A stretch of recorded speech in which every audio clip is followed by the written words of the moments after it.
This page is the cover of SEGA Saturn magazine, and it's packed with game news. The big headline is all about Super Robot Wars Free, promising an in-depth strategy guide. Sonic is front and center, highlighting coverage of Sonic R and possibly Sonic World, or Sonic Town as it's listed here. The page teases reviews and previews of a bunch of games, including Panzer Dragoon RPG, which we know as a diesel, Grandia, which is a massive RPG, and Magical School Lunar. There's also mentions of Arcana Strikes, Galaxy Fraulein Una 3, Lightning Angel, Super PAI Adventure, Doki Doki Night, X-Men vs. Street Fighter, Dead or Alive, Uno, A Girl Who Chants Love at the Bound of This World, and a mystery hospital game called RPMJ. It seems there's a special feature called Let's Show You Am Show, hinting at a report from an amusement machine show, possibly covering new arcade games or SEGA Saturn-related announcements from the show. The magazine also boasts about having the latest SEGA Saturn software information and complete guides. This issue is priced at 290 yen and dated October 17, 1997. This page is a SEGA Partners advertisement for the SEGA Saturn. It's inviting viewers to join SEGA in creating entertainment, emphasizing a partnership with SEGA Saturn. The ad features the iconic SEGA Saturn logo prominently. SEGA is recruiting SEGA Saturn fans in Japan to join the SEGA Partners Club, emphasizing teamwork and collaboration. Members receive benefits and can contribute ideas to improve the SEGA Saturn experience. Membership includes a member card and holder, a special CD-ROM with previews of Saturn software, released quarterly, and discounts at SEGA amusement parks, hotels, and dining facilities. New members joining and paying the 5,000 yen annual fee by October 31st will receive a special CD-ROM of Azel Panzer Dragoon RPG. To apply, send a postcard with the required information to the SEGA Partners office. Expect to receive a membership guide within 2 weeks. The advertisement provides an application form and contact information, including an address, phone number, and website.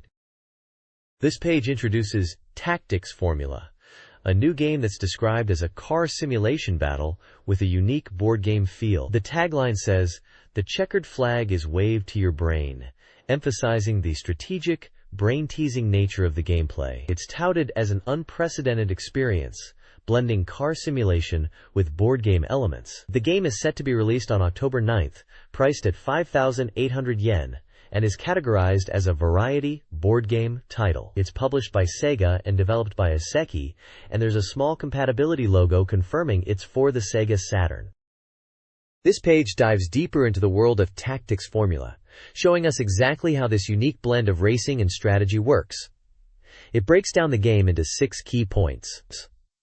First up, setting and course map emphasizes pre-race car adjustments and understanding the track layout. You can tweak things like max speed, acceleration, braking, suspension, tires, and fuel. The course map section shows how to read the track, with color-coded corners indicating speed types high, medium, and low. Point 1. Start is about getting a good launch and aiming for pole position right from the get-go. Point 2.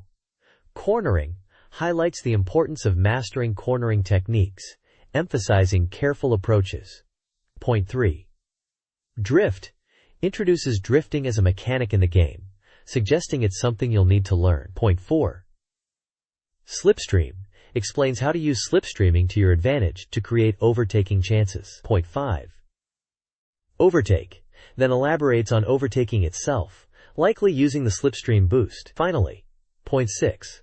Pit in shows the pit stop system, where you manage fuel and tire changes to stay in the race. The page uses screenshots of the game interface to illustrate each of these points, giving a clear visual guide to the gameplay elements. It looks like a really interesting and strategic take on racing. This page is the contents page of SEGA Saturn Magazine, Volume 35, from October 17, 1997. It highlights the main articles in the magazine. Starting with page 6, there's a landmark news and information section, announcing the SEGA Official Fan Club SEGA Partners launch. Page 70 features Let's Show You Am Show, promising a full view of the Am Show, asking, what are the highlights from each maker? And questioning, is Saturn porting possible? Page 120 is a celebration, release commemoration for Super Robot Wars, Thorough Strategy. This suggests an in-depth guide for the strategy RPG. Page 20 is marked Special Feature, and lists a bunch of games including Grandia, Sonic R, Panzer, Dragoon, RPG, Magic School Lunar, Arc Esch Tactics Formula, Arcana Strikes, Galaxy Fraulein, Yuna, 3 Lightning Angel, Souther Pay Adventure Doki Doki Heart Nightmare, Girl Who Hunts Down the Undead Yuno, MJ the Mystery Hospital, X-Men vs. Street Fighter, Dead or Alive, All Japan Pro Wrestling featuring Virtua, J-League Pro Soccer Club Otsukuru 2, Professional Baseball Team Otsukuru, and Cult GT24.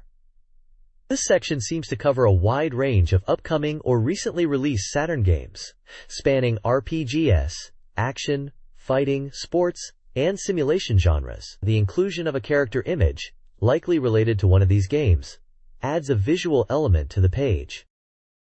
This page is packed with Sega Saturn news and game announcements. Starting with new release titles at P138, there's a bunch of games like Soku Seitokai, which might be something like a student council simulation, Warcraft 2 Dark Saga, which is the Saturn port of the popular strategy game, and a few others with quirky Japanese titles.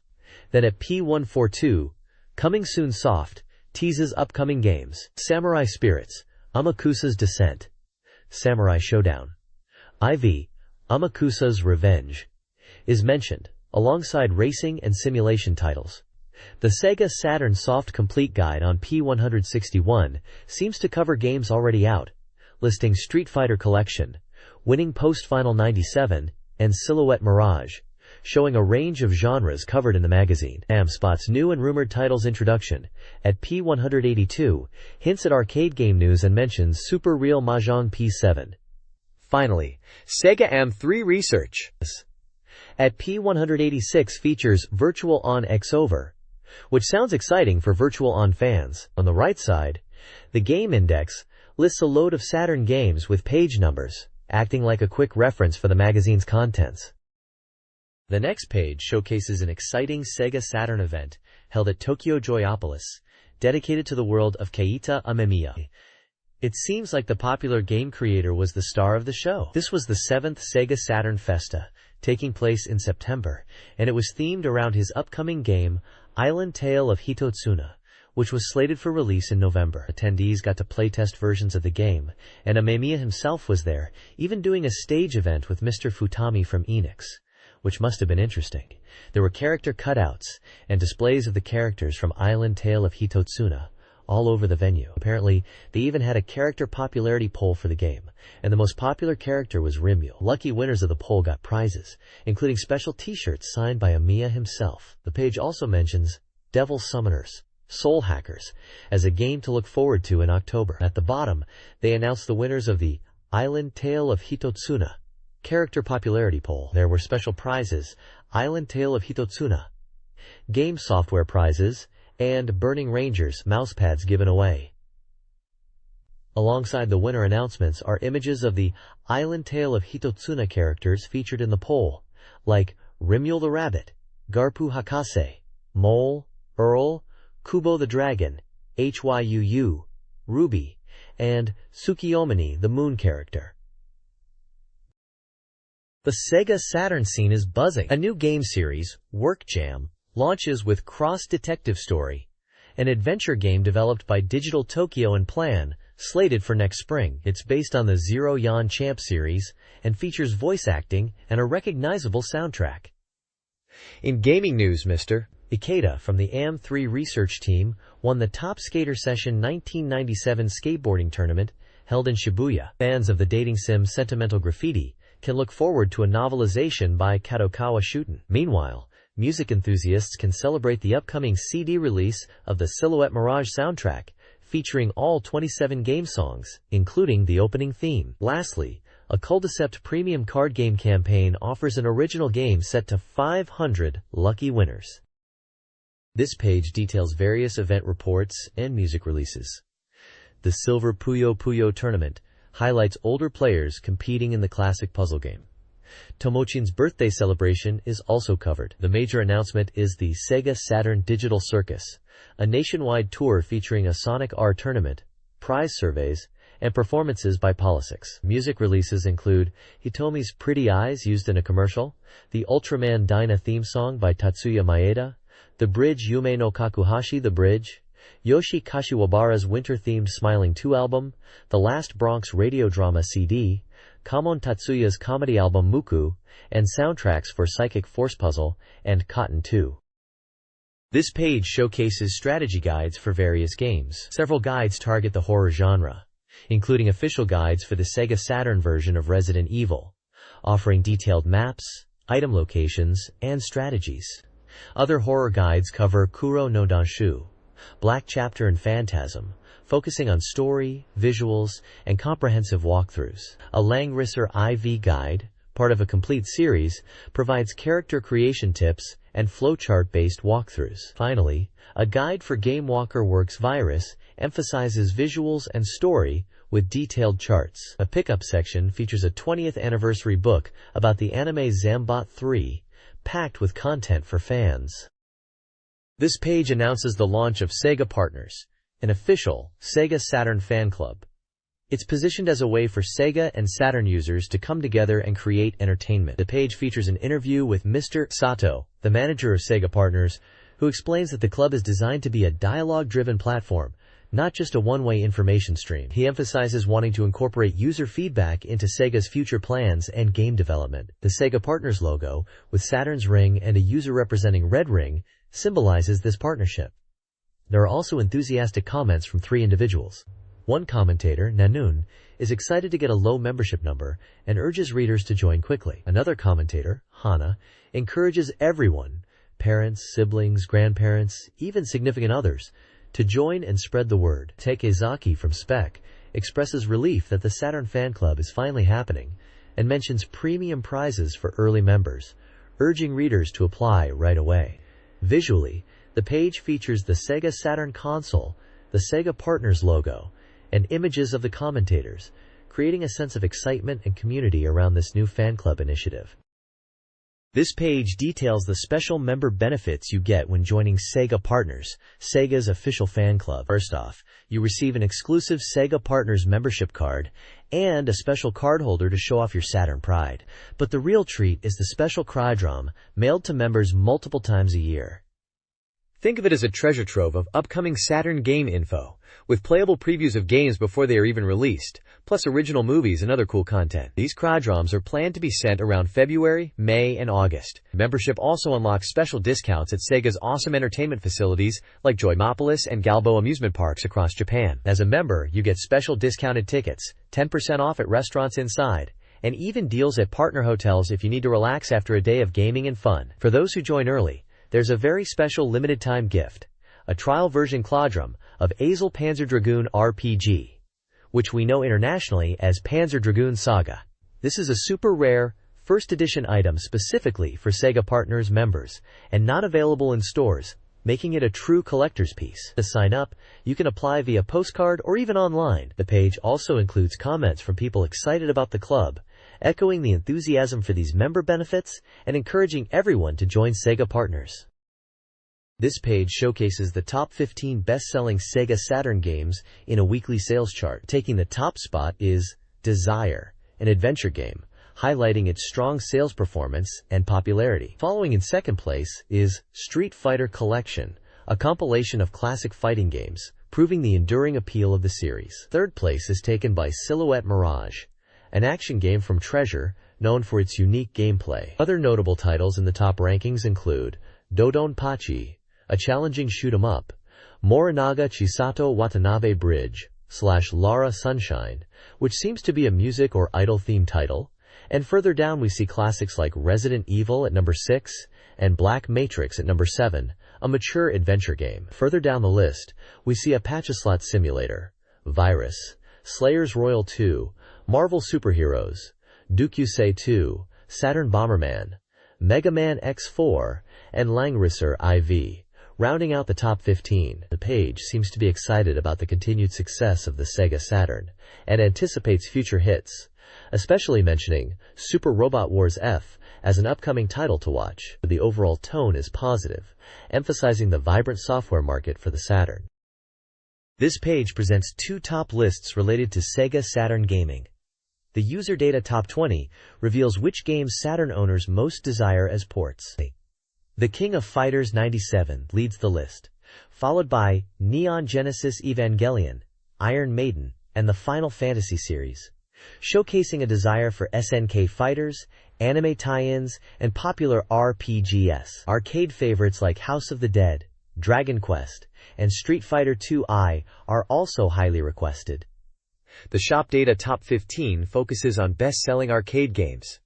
Virtua Fighter 3 tops the list, followed by Tekken 3 and Virtua Striker 2, demonstrating Sega's arcade success. Other popular titles like Vampire Savior, Cyber Troopers Virtualon, and Marvel Superheroes vs. Street Fighter also performed well. The page also features Wave Runner, a marine sports title, and mentions Densha de Go, a train simulation game, and discusses the potential Saturn port of Virtua Fighter 3 TB. This page is showcasing the User Data Top 30, revealing the most anticipated upcoming Sega Saturn games according to readers.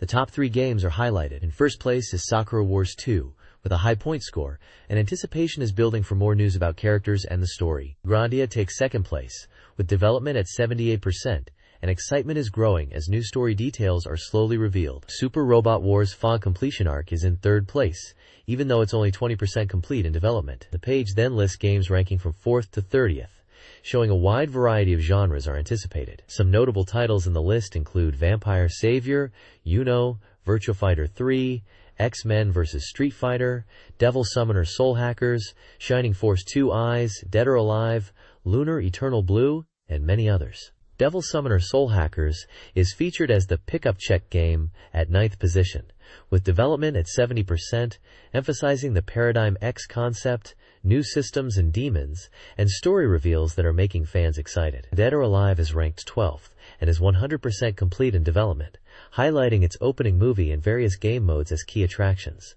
Finally, the Other Check, coming soon, section gives a sneak peek at Galaxy Fraulein Una 3 and Princess Maker 3, both generating anticipation, especially Princess Maker 3, which will have further events added later.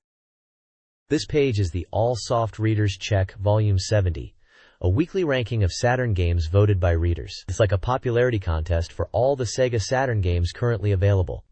This week, Eve Burst Error has climbed to the top spot, overtaking Sakura Wars, which is now in second place, along with a special edition. Silhouette Mirage is a new entry at number 3, followed by Sengoku Blade, Tengai no Hao, at 4th, and another new entry, Desire, in 5th place. It seems Thunder Force V has dropped from the top spot and is now at number 6. The chart continues with a long list of games covering many genres, from fighting games like Virtua Fighter 2 and Fighters Megamix, to shooters like Radiant Silvergun, Gradius Deluxe Pack, and RPGs like Lunar, Silver Star Story. You'll also find titles like Nights into Dreams, Tomb Raider, Daytona USA, Street Fighter 02, and Princess Maker 2 in the rankings. The commentary on the side notes the shakeup in the top positions, with Eve taking the lead. It highlights the strong performance of new entries like Silhouette Mirage and Desire breaking into the top 5, and mentions the general volatility of the rankings this week. It also mentions that games like Biohazard, Resident Evil, are also showing strong trends. This page continues the Sega Saturn Readers rankings, highlighting new entries. We see Silhouette Mirage in third place. The review praises its action gameplay, beautiful visuals, and engaging world, mentioning it requires some getting used to the controls but is rewarding. It's described as a treasure-like action game with stylish patterns. Reviewer comments praise the action and immersive world. Moving to 5th place, we have Desire. This adventure game is reviewed and compared to Eve, being described as a high-quality adventure title. Reviewer comments highlight the compelling story, good pacing, and the emotional impact of the endings. It's recommended for fans of adventure games. Finally, at 102nd, we have Good Island Cafe AI, described as a fan item featuring the idol AI Jima. The review states, it's a complete fan disc, using famous personalities. Reviewer comments mention the appeal for fans, the game content of taking idol photos, and some shortcomings in the game's quality and movie scenes. This SEGA Saturn page analyzes reader rankings, highlighting shifts in popularity. New arrival critical check focuses on Clockwork Knights, a puzzle game with a 5.8181 overall score, but a lower magazine average of 4.33. Despite its deceptively simple appearance, reviewers cited difficult controls leading to frustration, though acknowledging the challenging gameplay depth. The odds table Saturn C chart shows ranking volatility, with Slayer's Royal 2 dropping significantly, and Hayaku Monogatari climbing. Free Talk Studio, Mini Yonku, and Yoshimoto Owarai Gainen also experienced large drops. Odds table Saturn D suggests further turbulence, mentioning a 666 position and the Devil's Child Prophecy as the reader's race reaches its 70th round, with Emperor Death at 599th place, hinting at a turbulent future. The page also features screenshots of several games. Idol Janshi Suchi Pai 2 is a well-regarded comedic mahjong game, praised for its quality, despite the reviewer's general dislike of the genre. The game excels through meticulous detail, enjoyable gameplay even for those unfamiliar with mahjong, and a strong story. The review compares its narrative favorably to other PC Engine titles, citing superior delivery and quality.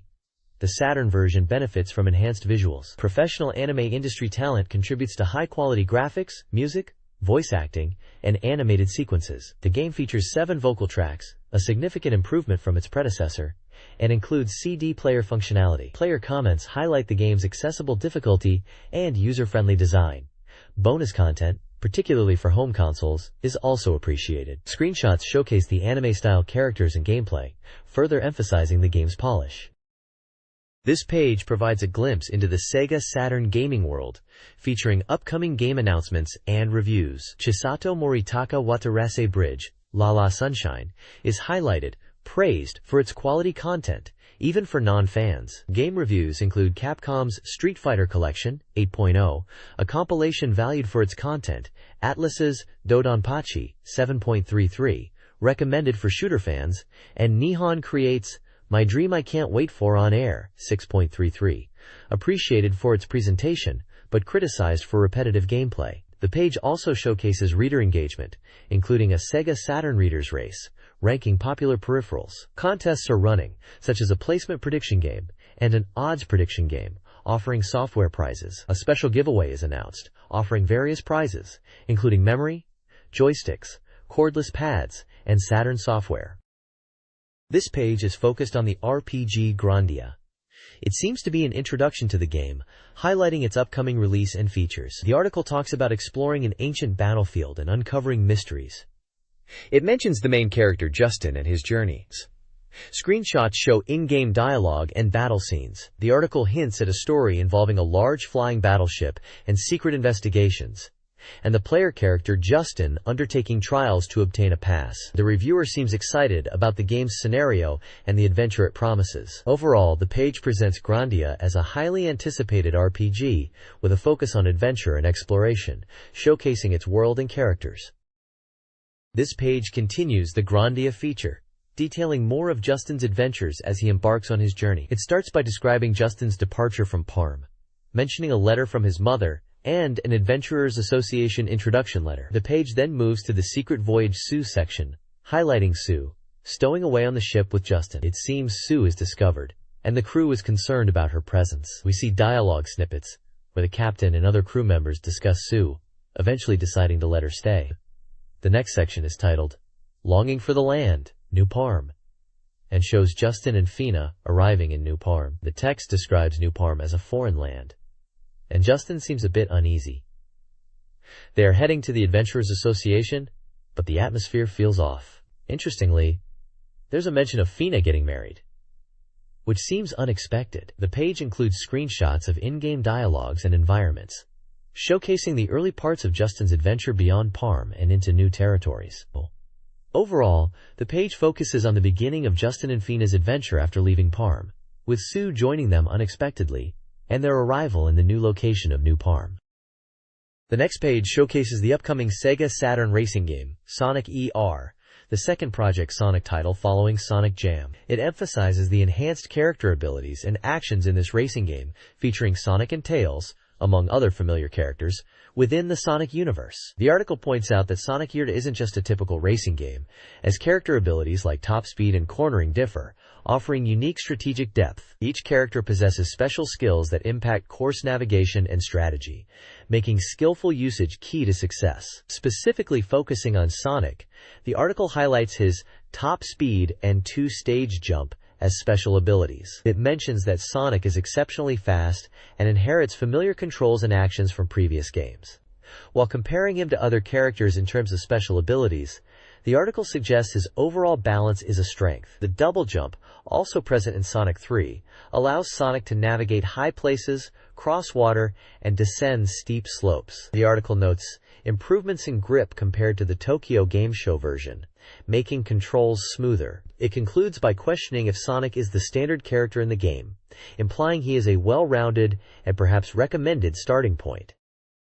This page delves deeper into Sonic's VR, exploring the unique abilities of more characters beyond Sonic. We see Tails with his Miracle Machine, showcasing his special ability of propeller flight. Using his tails, he can fly for a certain duration after jumping by holding the jump button, allowing for shortcuts over water and other strategic maneuvers, similar to Sonic's rolling ability in the air. Next up is Knuckles, boasting sliding air, highlighting his gliding ability to reach higher places than other characters. He's described as balanced in speed, acceleration, and cornering, and his glide, activated from high positions, lets him scale walls and slopes. The page points out that utilizing high vantage points with Knuckles is key to finding shortcuts. Dr. Eggman enters the race with his special ability, water running and bombing attack. He also uses a vehicle similar to Amy's, enabling water travel, but his unique trait is a bomb attack from the front cannon, letting him attack and chase down rivals. Lastly, we have Amy and her Miracle Machine, focusing on water running and wheelie running. Her car is built for acceleration and grip, although her top speed might be lower. She can perform wheelies by lifting the front wheels, adding another layer to her gameplay. The page also touches on Sonic R's visual style, noting the use of semi-transparent backgrounds. Unlike typical racing games, distant objects appear semi-transparent and become solid as they approach, creating a distinctive visual experience and depth. This page is all about Azel, Panzer Dragoon RPG, highlighting it as the series' biggest mystery. We get a good look at Azel herself, and what's described as the mysterious ship Shellkoof, protected by a guardian dragon, all rendered in CG. The text mentions that new CG of the Tower and Shellkoof have been revealed. It says that this game delves into the mysteries of the series and was presented at a game show. They're also hyping up new systems in the game, like berserk attacks, and even shopping in towns. The page also provides some release info, stating it's coming in winter of '97, priced at 6,800 yen, and will be on 4 quadrons, and is compatible with RPG Malkin. There's a special report section with a completion meter, asking for a percentage, but the number itself is blanked out with question marks. This page delves further into Azel, Panzer Dragoon RPG, really focusing on the enigmatic Tower and Shellkoof. The big question posed is whether this new game will finally unravel all the lingering mysteries of the Panzer Dragoon series. It points out that both the Tower and Shellkoof are ancient ruins, deeply connected to dragons and crucial to the lore. Remembering the first Panzer Dragoon, it mentions how the Tower's activation kicked off the entire adventure, sending Kyle on his quest. The article then brings up Shellkoof from Panzer Dragoon Zwei, wondering if it will make a return in a Tazel, and if we might even see Landy, the hero of Zwei, and his dragon, Ragi, again. It suggests that just like in the original Panzer Dragoon, the Tower is likely the ultimate goal in a Kazel, holding the key to the secrets of the old world and the dragons. Lastly, there's a report from the Tokyo Game Show, raving about Azel's opening movie, calling it captivating and full of mysteries. It teases scenes like Edge meeting his dragon, a Kazel and Edge crossing paths, and a whole host of battles and events, hinting at a massive and epic story that might even weave in elements from previous Panzer Dragoon games. This page unveils even more about the combat in what looks to be a Faisal, Panzer Dragoon RPG, focusing on some cool new gameplay mechanics. They're highlighting an updated parameter gauge, which is pretty crucial for battles. It seems they've introduced a berserk attack system, powered by a 3-stage gauge. This gauge dictates the strength and type of your berserk attacks, and thankfully, It refills over time, so you can keep the pressure on. Another interesting element is the weak point system. The game will apparently show weak on enemies in their vulnerable spots. Hitting these spots with laser fire is key to dealing serious damage. They're calling berserk attacks like magic spells from RPGs, and they're fueled by this power gauge, almost like magic points. We get a glimpse of a few berserk attacks, with names like Daroru, Vado, Sanos, and Merito, each costing different amounts of BP. Mavado is described as a really powerful explosion right in the enemy's core. There's also another unnamed berserk attack that rains down lasers, which sounds perfect for taking out groups of enemies. The screenshots show off these features in action, with a spider-like boss and some aerial combat, plus a portrait of a stern-looking character who's probably important to the story. It's all shaping up to be a really strategic and visually impressive RPG experience. This page dives into the town areas within Panzer Dragoon Saga, highlighting how convenient and fun shopping is. It mentions this town was first shown at a recent game show, and in the game's story, Edge visits it early on. The town features mobile homes that look like tents and various vendors. The page then details the item shop, showing a list of items with prices. It looks like items are color-coded for easy understanding. Green items are for recovery, yellow are for support, and red items deal direct damage. This is a user-friendly design to quickly grasp item types. Moving on, the Tokyo Game Show, a Causal Report 2 section, discusses the town and combat scenes. It mentions that the RPG elements are now more apparent compared to the shooting game style. The rapidly changing viewpoints during battles are a highlight and were well received by players. It seems the game focuses on creating a sense of immersion and visual engagement during combat. Finally, a checkpoint section notes that even within the same town, there are various types of shops. It touches on the ASL concept for shops, suggesting a depth to the shop system and attention to detail in its design. This page is part 11 of a developer interview for Panzer Dragoon Saga, or Abuzzle, as it's known in Japan. The big news is, the game's volume has been decided at a massive 4 kdrms. They're really pushing the boundaries of the Saturn's capabilities. The developers, designer Kiwa Date, and planners Yukio Niki and Yusuke Yoshida, are being interviewed about the game's progress. They mentioned the sample room shown at the Tokyo Game Show was well received, especially the visuals and the combat. They were happy.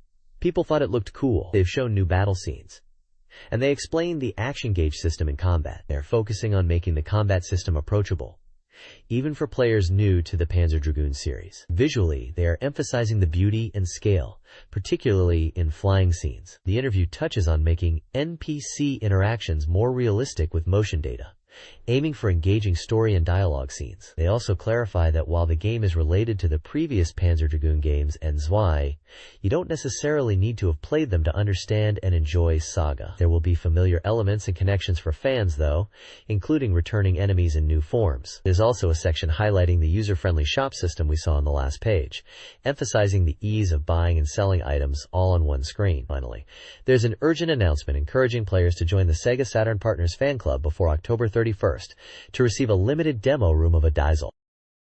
This page is showcasing the latest sound novel from Chunsoft, called Noel, Not Over Yet, or Street Crossroads of Fate, as it's known in Japan. This game is all about 8 different scenarios that all happen on the same day, October 11th, in the same time frame. The page gives us a snapshot of what's going on with some of the main characters during the first 2 hours of the game, from 10 a.m. to noon. We get a glimpse into the scenarios of 2 characters in particular, Ushio Masami and Megori Mototaro, with short descriptions of what they're up to at 10 a.m., 11 a.m., and midday. Ushio's scenario seems to be pretty action-packed right from the start, while Megori's is more of a drama shoot. There's also a cool little map showing Shibuya at 10 a.m. on October 11th, pinpointing where different characters are and what they are doing. For example, we see Junko on a date, Kima patrolling, Harusaka wandering around trying to chat people up, and Ichikawa heading home with sleeping pills. Shinoda is even spotted completely frozen after spotting a beautiful woman across the street, while Yohei is waiting around after getting a letter from a girl. The game is listed as being 97% complete and is slated for release on October 30th, priced at 5800 yen and coming on 2 seeds. Looks like a very intriguing sound novel experience. Noel, Not Over Yet, introduces several characters within the first 2 hours.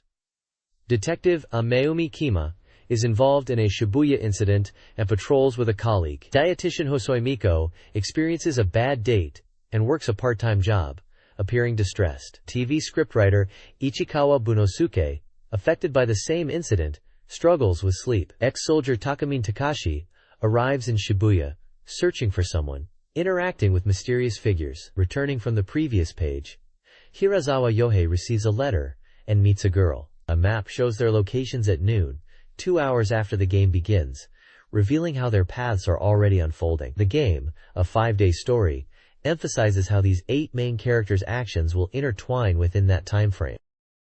The Street, Machi, game's 6th scenario focuses on Masashi Sakurada, a 22-year-old university student blackmailed by the Sunday group. Led by the enigmatic Sunday, the group threatens to expose Masashi's past unless he pays 3 million yen or joins them. Unable to pay, he becomes Friday, starting with a task to extort a sales company president for 10,000 yen. The scenario unfolds around the group's secrecy and escalating demands. The game features Wednesday, a high school girl who may be a potential love interest for Masashi. The scenario begins with Masashi meeting Sunday at Shibuya Crossing, leading to his coercion. The developers highlight the scenario's size and the importance of the Sunday group, along with the Zap system. Other members of the group include Monday, a poet; Tuesday, a muscular man; Wednesday, a skilled dart player; Thursday, a sleight-of-hand expert; and Saturday, a dancer. This page is all about the game Lunar. It seems to be previewing the battle system before release. The page is titled Pre-Release Battle System Check and highlights the combination magic. The text describes the game as Magical Gakuen Lunar and mentions it's set in the lunar world, but this one focuses on 3 heroines. It's described as a school-themed RPG. The battle system is turn-based, and players choose actions like attack, defense, magic, runaway, and combination magic. The turn order is based on character speed. The page emphasizes the defense command, noting it allows movement, defense, and slight MP recovery, which is a useful tip for players who are low on MP. The combination magic is featured prominently. It mentions that standard magic and attacks are effective in early stages, but as enemies become stronger, combination magic becomes essential. It's explained as combining the special magic of different characters to create powerful attacks. Examples of combination magic are given, like Black Hole, a powerful attack using space-time magic, and Blade Launcher, where Ellie flies and uses blades combined with magic for a single target attack. There's also Chain Lightning, a combination of fire and lightning magic, described as a powerful and visually impressive attack. The page seems excited about the game's battle system, and particularly the strategic use of combination magic. Magical Gakuen Lunar features a dynamic battle system, highlighted by powerful combination magic attacks. These include Prism Ray, Magical Prism, which lowers enemy defenses, Lovely Cheer Girl, a party buff, and Judgment Day. The game also emphasizes diverse battle backgrounds, reflecting the traveling setting of Ian Island, with varied environments. Beyond combat, the game boasts over 20 minutes of high-quality anime cutscenes, reminiscent of classic Witch anime and the Lunar series. These scenes are a significant selling point. Players will face a formidable enemy named Valia, possessing overwhelming power. The game's narrative explores the peaceful past of the heroines before the events with Valia unfolded. Magical Gakuen Lunar centers around Ellie, Lena, and Selenia, students at a magic academy in Runa. Ellie, an energetic girl with the ability to fly, is scouted by Glenn and is described as easygoing. Lena, Ellie's childhood friend, is a cheerful healer but also a bit of a crybaby. Sinonia, the cool and reliable third member of the trio, excels in combat magic but secretly yearns for love. Other key characters include Nkachi, Ellie's rival, and his follower Rick. Also present are Cool, a troublemaker, Elnora, a seemingly aloof upperclassman, and Layla, a mature upperclassman. Brown, the student council president, is reliable but clumsy under pressure. Win, a junior with hidden talent, and Glenn, a mysterious talent scout, round out the cast. The story explores the friendships and challenges faced by these students within the Magical Academy. This article previews 7 circuits from the SEGA Saturn game Tactics Formula. focusing on the World GP mode where players compete for the championship. Each circuit demands a different driving approach. Japan is a challenging high-speed track. Canada requires careful fuel and tire management. France features elevation changes and sharp corners. Monaco, a treacherous city circuit, is notoriously difficult. San Marino is visually distinctive with key hairpin turns. Spain emphasizes acceleration on its long straights. Finally, Hungary is a low-speed circuit with tight corners. Understanding each circuit's characteristics, low speed, high speed, and technical, is crucial for success. This page details 6 essential points to check to ensure victory in tactics formula. It emphasizes the importance of selecting a capable driver and team, explaining that higher-level teams and drivers offer more setting points to enhance the car's performance in various parameters. The page also stresses fine-tuning your car setup to match the course and weather conditions. Parameters like max speed, acceleration, brake, and suspension can be adjusted, with advice provided on when to prioritize each. Tire choice is crucial, with different slick and rain tires recommended for dry, half-wet, and wet conditions, and their performance characteristics described. Finally, the guide highlights the rocket start technique. By pressing the C button at the right moment, when the signal turns green at the race start, players can achieve a faster acceleration and gain an advantage. Timing is key, as missing the timing can result in a slower start, relying instead on the car's acceleration parameters. This guide focuses on in-race strategies for tactics formula. Avoid accidents by using the predicted course screen, accessible with directional buttons. It highlights potential collisions, prompting route adjustments. Master ideal lines in corners, marked by colored lines. Activate them by pressing the Stay button at the start. But be wary of increased collision risk. Aggressive use significantly boosts lap times. The guide also covers special movements. Overtake for speed on straights, fuel-consuming. Drifting for high-speed cornering, reduced grip, controlled by directional buttons. And slipstream for extra movement behind other cars, fuel-free next turn. Finally, utilize fuel consumption movement for increased range as your car gets lighter, enhancing speed, particularly when starting with less fuel.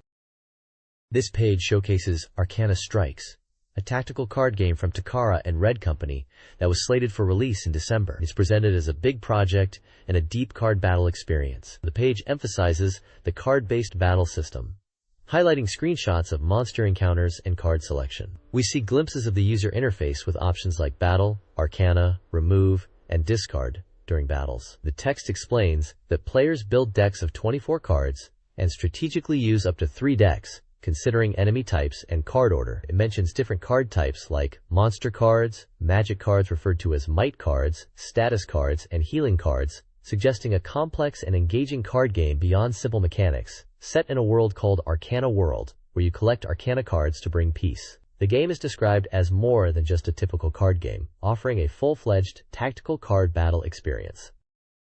This page is all about Arcana Strikes and its music. We get to meet Takamizawa Toshihiko from the Alfie, who is producing the opening and ending themes for the game. He's interviewed and talks about how he got involved in the project because he liked the game's mystery and rock band vibe. He even mentions that the music uses real guitars instead of digital sounds, which is pretty awesome for a game of this type. There's also a feature on the musical group Skirt, made up of Juikawa Mihoko and Horikawa Miyuri, who are creating image songs for Arcana Strikes. They're interviewed too, and there's a picture of them in a recording studio. The page shows a big screenshot from the game, highlighting the card battles. You can see a dragon monster card in action, along with other creatures like a minotaur and a wolf. The U is also visible with commands like battle and return. And it mentions that by winning battles, monsters level up and learn special skills, mastering powerful moves with their cards. It sounds like there's a real depth to the card battling system in this game. This page shines the spotlight on Galaxy Fraulein Una 3, a tactical adventure game that's shaping up nicely for its release. It's described as evolving from the digital comic style of previous games, now incorporating a 2-part system. There's an adventure segment, presented like a digital comic, where you'll experience the story, and a simulation RPG part, where you'll control Yuna and other characters to fight against a mechanical empire. It sounds like they're aiming for a deeper gameplay experience this time around. The page highlights the improved visual quality and engaging gameplay, stating it's twice as delicious, combining high-quality visuals with solid game mechanics. We get a glimpse of some in-game dialogue and screenshots, with Erika saying to Yuna, "Yuna, I knew you would come heart," and another caption expressing excitement and warmth. Key details in a pink box at the bottom right tell us it's being published by Hudson. Slated for release on December 4, 1997. Price is yet to be decided, and it's classified as a tactical adventure game, suitable for all ages. Galaxy Fraulein Yuna 3 is also subtitled Lightning Angel. Galaxy Fraulein Yuna 3 is more than a visual novel, boasting impressive visuals and sound, thanks to over 40 voice actors, and meticulous detail in character expressions. Player choices in the adventure section subtly influence the simulation portion, leading to unexpected encounters. Gameplay includes a tactical grid battle system. An interview with Hudson's promotion manager, Mr. Shimura, reveals the game is complete and undergoing balance adjustments. Despite including about 20 minutes of newly drawn anime movies, the game fits on a single CD, leveraging the Saturn's capabilities. Yuna 3 aims to enhance gameplay by integrating adventure and simulation elements, offering a richer experience than just the adventure aspect. Galaxy Fraulein Yuna 3's simulation gameplay is designed as a playable anime, emphasizing fun and accessibility. The battle system features destructible environments, allowing for strategic advantages and the discovery of hidden items. Combat includes voice dialogue from all allies, enhancing the experience. Tactical elements are incorporated, ensuring even slower characters have a role and character abilities are distinct. The game promises a large roster of over 20 unique allies. The developers aim to meet user expectations with extensive voice acting, utilizing over 40 voice actors. Estimated playtime is 20 to 30 hours, and multiple playthroughs are encouraged to unlock all content, hinting at secrets and bonus elements for players. This page previews the beginning of Galaxy Fraulein Yuna 3. The game opens with sudden dark clouds appearing over a peaceful city, signaling the arrival of a mysterious enemy and combat mecha. Yuna, alerted by Elnar, prepares for battle with Yuri and Sheena. The mission: find allies and uncover the enemy's empire. The team quickly realizes their strength is insufficient against the onslaught. They encounter powerful foes, including Kikuka, a strategic fighter who calls herself Six Flower Battle. Yuna's search for allies leads her to Hayak Academy, where she aids Erika and Mai. Character profiles are included, showcasing their personalities. The page concludes with a message to Saturn users, assuring the game's enjoyment for both newcomers and Yuna fans. It promises a satisfying experience, hints at Yuna's expansion beyond games, and anticipates future developments. This page announces new visuals for the game Search Pie Adventure Doki Doki Nightmare, the latest in the popular Search Pie adventure series. It highlights that the game was a big hit at a recent game show. The article focuses on 3 mini-games included within the main adventure. The first is Mogura-san Game, a whack-a-mole-style game where you hit moles popping out of holes. The second is called Buddha-san, a bomb tag game where you throw bombs at other players in the field to score points. The final minigame is Shell Hiroi, which involves collecting items and fruit washed ashore by waves, but being careful not to get swept away yourself. The page also shows a character select screen, revealing a variety of anime-style characters players can choose from. It mentions that these minigames can be played with up to 4 players, using a multi-terminal adapter. The article emphasizes the fun and variety these minigames add to the adventure game experience. This page is all about the transformation scenes in the new Search Pie adventure, Doki Doki Nightmare Game. It introduces several of the main characters and their alter ego transformations, showing off the digitally colored artwork. First up is Kyoko Misaki, who is also known as the mahjong player Tsuchipai, and works at a game center. Then there's Miruku, a bunny, a red girl also called Milky Pie, described as a peaceful and loving toy. Arisu Shinozaki is a magic user from the Peach Kingdom, who becomes Peach Pie. And she's also an idol, who is very busy. Tsukasa Ichimonji is a former soldier turned cyborg after a parachute accident, becoming Lemon Pie, and is said to be serious, but easy to tease. Sanae Makieda is a meek maid, who transforms into the bondage suit, wearing Cherry Pie Queen. Finally, there is a section teasing the adventure system in the game, and introduces Kotori Miya, alongside the character Rim, an elf, and Tsuchiyuki, who reminds players not to forget them. The page really emphasizes the visual appeal of these transformation sequences, and the characters' different personas. This page is focused on the game, Yuno, a girl who chants love at the bound of this world. It's highlighted as a special report announcing that the game is 70% complete. Developed by Elf, it's slated for release on December 4th, priced at 7,800 yen for a 3 Candelas room set. The game is described as a multi-story system ADM's adventure for ages 18 and up, compatible with shuttle mouse control. The page emphasizes the game's parallel worlds, human drama, and the bonds between people, aiming for a moving story. It also boasts visuals surpassing the original PC version, promising an enhanced Saturn edition. There are 12 numbered screenshots showcased with captions. They hint at various scenes in the game, like encountering a mother figure in a dream, meeting a homeroom teacher, discussing things beyond money with a character, and moments of reunion and conflict. Other captions suggest scenes of questioning, running, mysterious encounters at a shrine, shared meals, and characters in distress. The right side text delves into the prologue's visuals and story. It introduces the protagonist, Takuya Arima, who is grieving the sudden death of his father, a famous historian. Despite outward defiance, Takuya respected his father, and has been living a desolate life since his passing. He's surrounded by his stepmother, Ayumi Asahina, and Yuno, and is grappling with what he can do and what the future holds, facing various complex issues while struggling to accept the goodwill of those around him. Kimiko Koyama is announced as the voice actress for Yunono, marking her debut in a video game. Koyama found the game's story intriguing, even though she isn't a frequent gamer. She sees Yuno as a complex character, both sweet and selfish, capable of deep love and honesty. Koyama is excited by Yuno's character development and the game's multiple endings, expressing a desire to try other acting forms. Her profile reveals she's 18, born January 27, 1979, with hobbies like cooking and shopping. A prologue review visually outlines key opening events, showing mysterious elements, encounters, and hinting at the heroine's true identity and the unfolding mysteries within the game. This page is a feature on the upcoming SEGA Saturn adventure horror game, RMJ, The Mystery Hospital. The article focuses on how the character Aya is brought to life through motion capture and introduces Reiko Kobayashi, the model for Aya. It mentions that Kobayashi's movements are used to create realistic animations for the CG character in the game.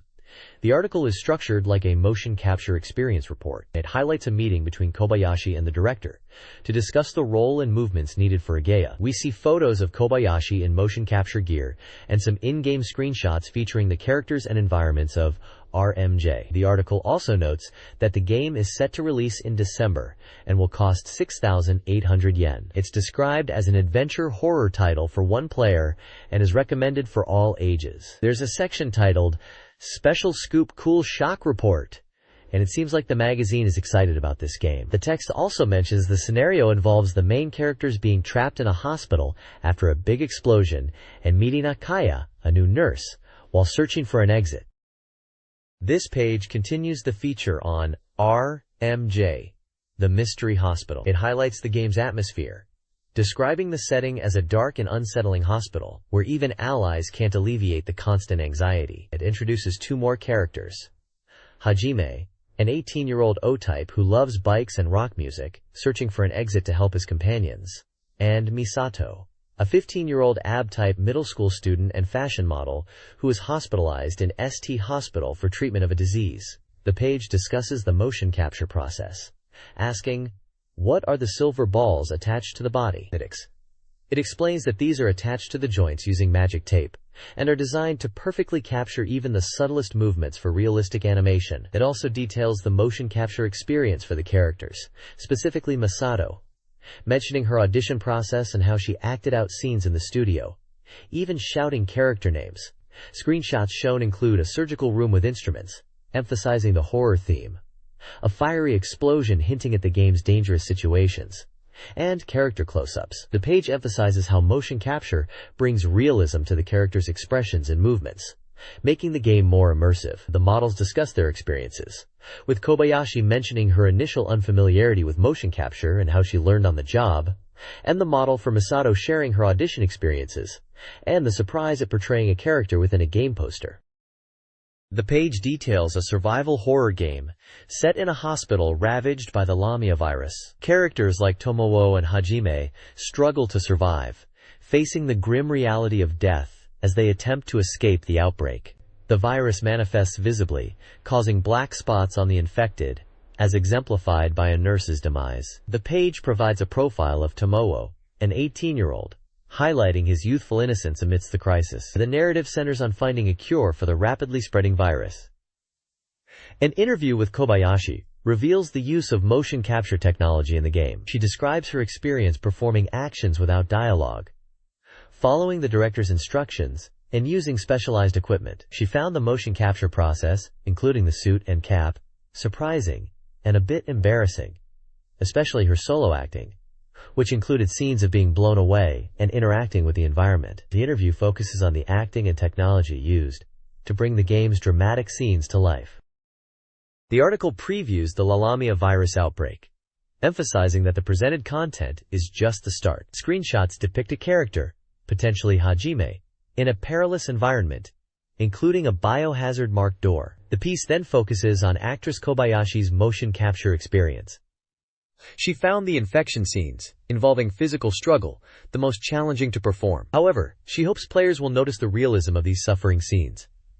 Surprisingly, Kobayashi felt relaxed during the motion capture, experiencing little fatigue. She also notes that her facial expressions captured naturally, contrary to her expectations. While her childhood dream was to be a nurse, and her game character is one, she didn't get to wear a nurse's uniform during the process. This SEGA Saturn review focuses on the port of X-Men vs. Street Fighter, emphasizing the crucial role of the 4 MB RAM cartridge. The game, pushing the Saturn to its limits, necessitated the RAM upgrade to replicate the arcade experience. The article promises to reveal if this port avoids past Capcom pitfalls, like animation cuts and control issues. Reviewers like Masahiro are highly impressed, calling the game invincible, thanks to the RAM. Uma praises the fast loading times and accurate gameplay, claiming near-arcade perfection. The editor, initially skeptical, was won over by the impressive visuals and performance, believing the port would be impossible without the RAM. The review concludes with the release details: November 27th, 7,800 yen, and the mandatory 4 MB RAM requirement, with the game's core themes being reflected in the catchphrases. This page delves deeper into the impressive aspects of X-Men vs. Street Fighter on the SEGA Saturn, particularly highlighting how the 4 MB RAM cartridge enhances the experience. The article emphasizes that the expanded RAM is crucial for delivering smooth animation and a large number of characters, which are key elements for a fighting game.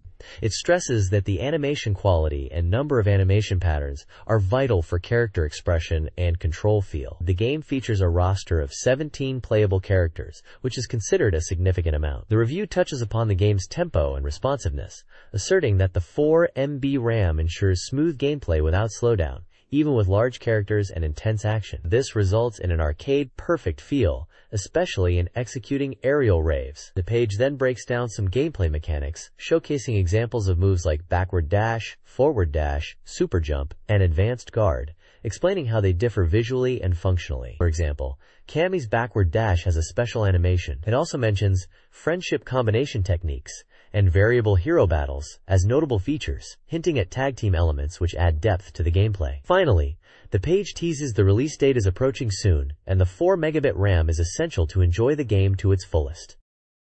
This page continues the overview of X-Men vs. Street Fighter and dives into the game's core mechanics, breaking down the different types of moves available. It explains that each character has normal moves, special moves, hyper combos, and variable combinations, and these are further split into strike and throw attacks. The article also highlights the advancing guard, a defensive technique that allows players to push back opponents upon a successful guard, creating space and disrupting their attack rhythm.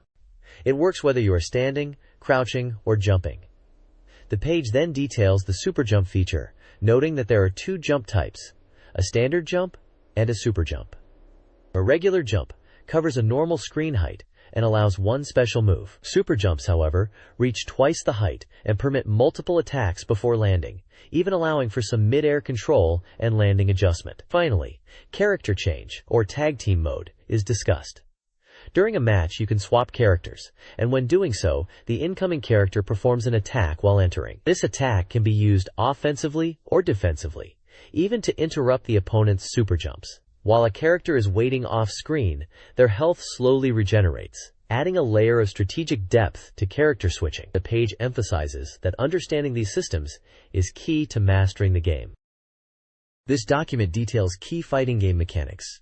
Dash movement impacts attacks and jumps, extending reach and combo possibilities. Pursuit attacks, or Oiduchi, allow follow-up attacks on downed opponents, with varying attack types and defensive options like down recovery. Chain combos involve timed button presses, typically flowing from weak to strong attacks, with rules governing punch/kick combinations and varying combo lengths on the ground and in the air. Aerial raves involve launching opponents and executing air combos, often with simpler rules than ground combos, utilizing techniques like float hits and jump cancels. These mechanics combine to create an exhilarating arcade-style experience, made possible by the game's 4 MB RAM cartridge. This interview with the Dead or Alive development team celebrates the SEGA Saturn version's completion. The developers, Itsuno, Itagaki, and Katu, express satisfaction, highlighting improvements over the arcade version. The Saturn version boasts enhanced CG, including improved animation. Gameplay has been refined with a faster pace, impacting defense and offense. Character costumes, particularly for female characters, offer a novel experience.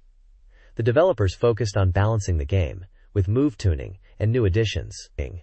They aimed for a system where any character could win, while skilled players could excel. The game speed is 1.5 times faster, resulting in more intense gameplay. Training modes were added to cater for a home audience, and characters received new moves. Screenshots showcase the game's features, including a bunny-suited character and in-game action. This page continues the interview with the Dead or Alive development team, focusing on original costumes and the opening movie. The developers mention that each character has at least 2 original costumes designed to highlight their personality. We see screenshots of Kasumi in a bunny suit, Lei Fang in a waitress outfit, and Tina in a black outfit with a tail. They joke about Tina's tail being particularly maniacal because it moves. Moving on to the opening movie, they discuss how Zack is featured getting beaten up. They mention that in an earlier version, Zack was also supposed to get beaten up even more in a specific scene, but it ended up being shortened. The interview then touches on the strict checks applied to female characters during development, especially in contrast to male characters like Zack, who were subject to less scrutiny. They joke about the considerable checks on female characters. They also mention that they had a strong vision for the female characters, and wanted to ensure it was accurately represented in the game. Dead or Alive's gameplay centers on the hold and guard mechanics. The hold button functions offensively, throws, defensively, counters, and to interrupt combos. Offensive holds are throws, strong but vulnerable to other holds. Defensive holds parry any attack if timed correctly, enabling a quick turnaround. Guarding is similar to 2D fighters. High/mid attacks require standing guard, low attacks require crouching, but mistimed guards leave you open. Regular guarding is weak against throws and offensive holds, making holds crucial. The text also explains high, mid, and low defensive holds and their specific attack counters. Hold techniques have limitations. Offensive holds have a specific activation window, and defensive holds are vulnerable to throws and other offensive holds. Strategic hold usage is vital for success. The Dead or Alive gameplay mechanics discussed include the danger zone, throw escapes, and jump attacks. The danger zone triggers an explosion upon impact, causing significant launch and additional damage, with unique characteristics like blast float. Successful throw escapes, executed by inputting C+H within 10 frames, nullify damage, while combo throws have escape mechanics utilizing C+K+H. However, a 15-frame cooldown after a successful escape is implemented. Jump attacks, performed during small hops, are primarily overhead strikes, resulting in knockdowns that provide combo opportunities and pressure opportunities. This page is all about the SEGA Saturn game, All Japan Pro Wrestling featuring Virtua Fighter. The page is titled, Aim to be Champion. Challenge the featuring mode. And it seems to be a deep dive into a new mode in the game. The article highlights a mode where you create your own wrestler and aim to become champion, battling through the ranks of All Japan Pro Wrestling. You start by choosing your wrestler type, selecting from fighting styles like street fight and even sports backgrounds like soccer, basketball, and rugby, which influences your character's stats. A key feature in this mode is the appearance of the legendary Giant Baba, the president of All Japan Pro Wrestling. Apparently, if you win 5 matches, Baba himself shows up and gives you commentary and advice based on your performance in the ring. The game also emphasizes authentic wrestler presentation, especially the theme music. The article mentions that wrestlers' iconic theme songs are faithfully reproduced, giving examples like Mitsuharu Misawa's theme, Spartan X, by Keith Morrison, and even a theme for Hanson. They also mention that guest wrestlers like Jeffrey McWild from Virtua Fighter will appear in this mode, complete with their signature entrance themes, which should excite both wrestling and Virtua Fighter fans. The release date is mentioned as October 23rd, with a price of 5,800 yen and supporting 12 players for all ages. This guide to featuring Virtua mode in All Japan Pro Wrestling featuring Virtua Fighter details wrestler career progression. The game features a yearly schedule with events like the Champion Carnival and Heroes Carnival, providing the wrestling calendar. Matches are crucial for development. Wrestlers begin with basic moves and gain skill points through competition. Players can learn new techniques and customize their fighting style. Winning matches, particularly in tournaments, is key to ranking up and accessing league battles. Success in the regular series events is required to advance to these championship matches. Finally, the guide covers the backup and password system. Players can save wrestler data via memory cartridge or password, allowing sharing of created wrestlers for versus battles. A sample 24-character password is provided for easy data transfer. This page dives into J.League Pro Soccer Club wo Tsukuru 2, highlighting the crucial data room feature for managing your soccer club. It emphasizes that gathering information is key to victory, even more so than in the previous game. Data room seems to be the command center for in-depth analysis, offering 9 types of data accessible from within the Office command. You can check tournament records to understand past competition results, management records to analyze club finances and operations, and yearly rankings to see league positions and world rankings. Performance records let you review past tournament participation and cup wins. Furthermore, you can track finances and spectator trends, manage sponsor relationships, and examine individual player rankings both domestically and internationally, even by position. The Player Encyclopedia is available for scouting talent, and you can even gather information on rival clubs, including player details and objective evaluations. Essentially, the data room is presented as a comprehensive suite of tools to meticulously manage and analyze every aspect of your soccer club, ensuring you have all the insights needed to dominate the J.League.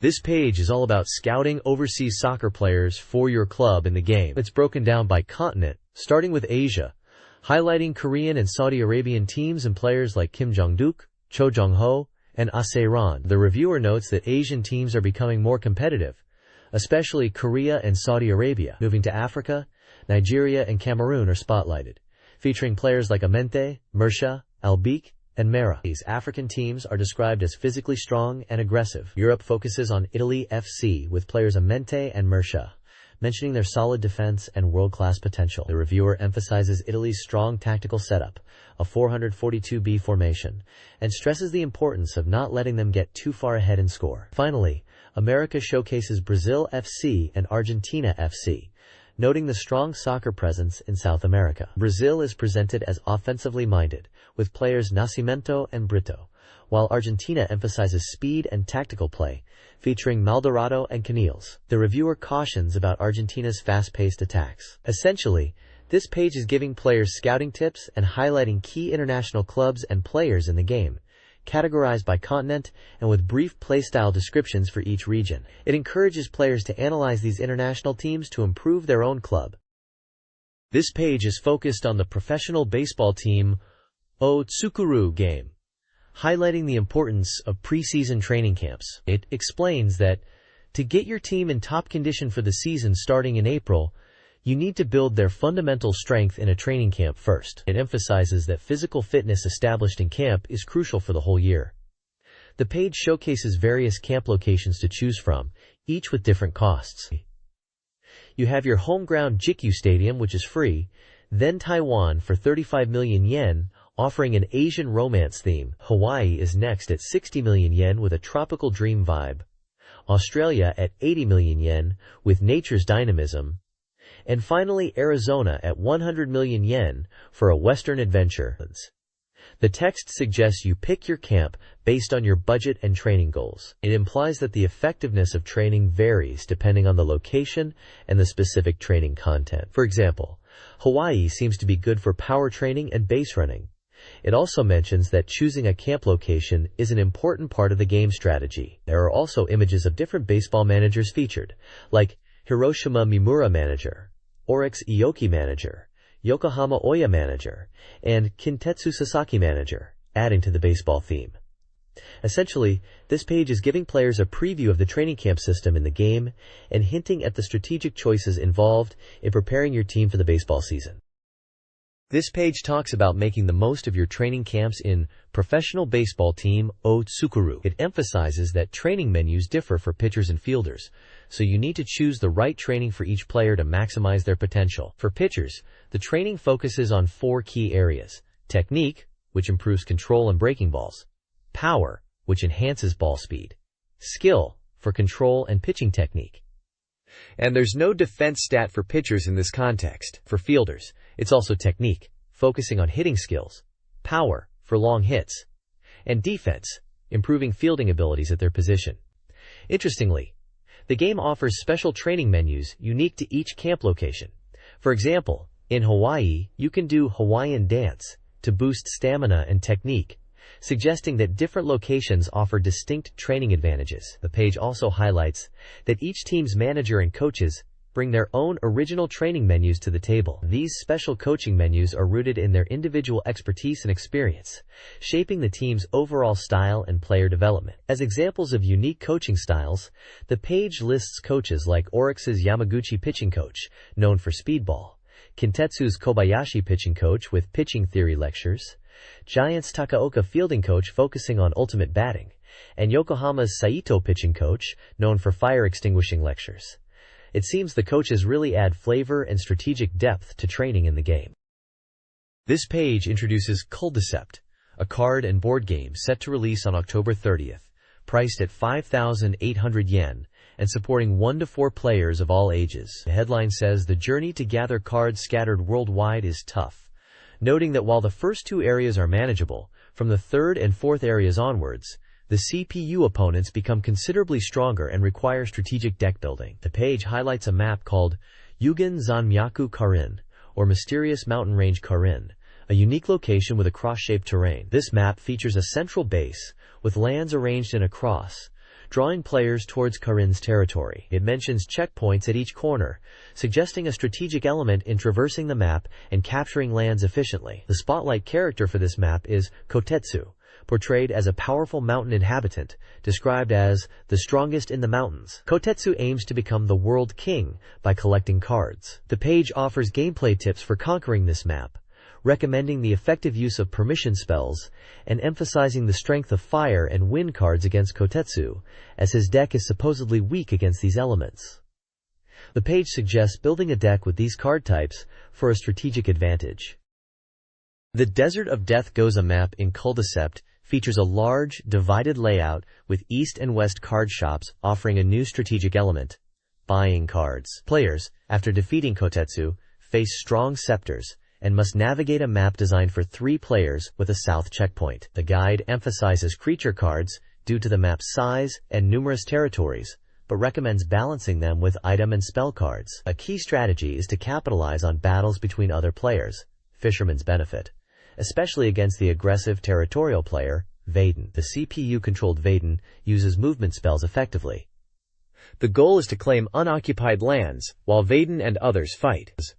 The returning character, Zines, also appears, invading Roka with a world domination goal. Zines now utilizes all attribute cards, requiring players to adjust their offensive and defensive strategies.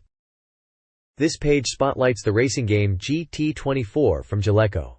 It's touted as a new generation of racing game emphasizing intense machine battles on circuits. The game appears to feature GT car racing with a focus on speed and technical driving, highlighting elements like banked corners, hairpin turns, and changing scenery. The page mentions that GT24 is about pushing Super GT cars to their limits in endurance races, Grand Prix, and time attack modes. There are 6 courses in total, including 3 new ones, with both clockwise and counterclockwise variations, catering to beginner, intermediate, and advanced players. The reviewer notes, the game is still in development, around 70% room completion at the time of writing, and is impressed by the high-speed technical courses and the need for strategic pit stops due to car damage in stock car races. They point out that the timing of pit stops will be crucial for victory. The visuals are described as still needing some work regarding texture quality and corner processing. The article also gives some bullet points, stating it's by Jaleco, planned for a December release with an undecided price, promoting Allure Racing, and is compatible with racing controllers and multi-controllers. It also mentions powerful 600 horsepower engines and Super GT cars exceeding 300 kilometers per hour, with a total of 6 cars to choose from, emphasizing skillful driving to bring out their potential. This page highlights the various race modes available in GT24. It dives into the endurance race mode, where you can choose race durations from 2, 4, 12, 24, or even 48 hours. This mode emphasizes endurance racing, where managing car damage is key, and strategic pit stops are vital for success. Damage is tracked, affecting handling as it accumulates, forcing you to make pit stops for repairs. Deciding when to pit is a core strategic element. Next up is Grand Prix mode, which, like endurance, offers course selection. These races feature checkpoints, and passing them within the time limit extends your remaining time. The courses have varying difficulty levels, with advanced courses featuring more intense terrain. Mastering the courses through repeated play is highlighted as essential. Finally, there's Time Attack mode, where you race for 5 minutes aiming for the best lap time. This mode is all about driver skill and technique, with close, bumper-to-bumper racing action. Best lap records are kept, even mentioning records from the Tokyo Game Show for the short course. Finding the optimal racing line for each car and course is emphasized to achieve top times. The screenshots also showcase the game's changing scenery, including evening settings, adding to the atmosphere. You also see crew selection, gear selection, and pit stop visuals among the images. This page is all about the AM show and Sega's presence there, showcasing the hot game, Virtua on Oratorio Tangram. They're calling it the biggest topic within Sega, focusing on this sequel to Virtua On. The article is reporting live from the show floor, and it seems Oratan is drawing massive crowds, so much so that they're having to manage the number of people at the booth. Apparently, this AM show version of Oratorio Tangram is still early in development, at 29.8% completion, but people are already going crazy for it. They've made changes to the controls to make it easier to play, specifically mentioning the turbo button, which used to be the dash button, and simplifying things overall. They're also excited about new moves like throws and quick steps that are being added, expanding the combat options. The Sega staff are commenting on how well the game is being received despite being incomplete, and they promise to keep everyone updated on its progress. The Sega booth also had some special events. Tomomi Yokoyama, who seems to be a well-known figure, made an appearance. And there was a VF3 Champ Challenge event with girls in swimsuits, and even a cheerleading squad called Mountain Sakura Team, adding to the excitement. It sounds like Sega really pulled out all the stops to make a splash at the AM show with Virtua on Oratorio Tangram. This page is still focused on the AM show and Virtua on Oratorio Tangram, showing off the evolved mecha from the game. They're highlighting changes to units like Temjin and Raiden, with Raiden now boasting a powerful laser and shoulder cannons, while Temjin uses a rifle and surfing-style attacks. They're also showing off other updated units, such as Feiyen, Grisvok, and Cypher, and what's new with them. The new game will feature stages with moving obstacles and even water, which will impact gameplay. They've also revealed the new arcade cabinet design, noting that the player seats have markings like Dyna and Ra on them. Beyond Virtua On, Sega is showcasing other games at the show, such as Virtual Mahjong 2, a motion-controlled train driving game called Dengeki Dago, Taikon Bonds, and a visually impressive Model 3-powered Darius arcade game, which has amazing graphics of realistic-looking fish. They even have a mascot character called Maruchan, promoting things at the event.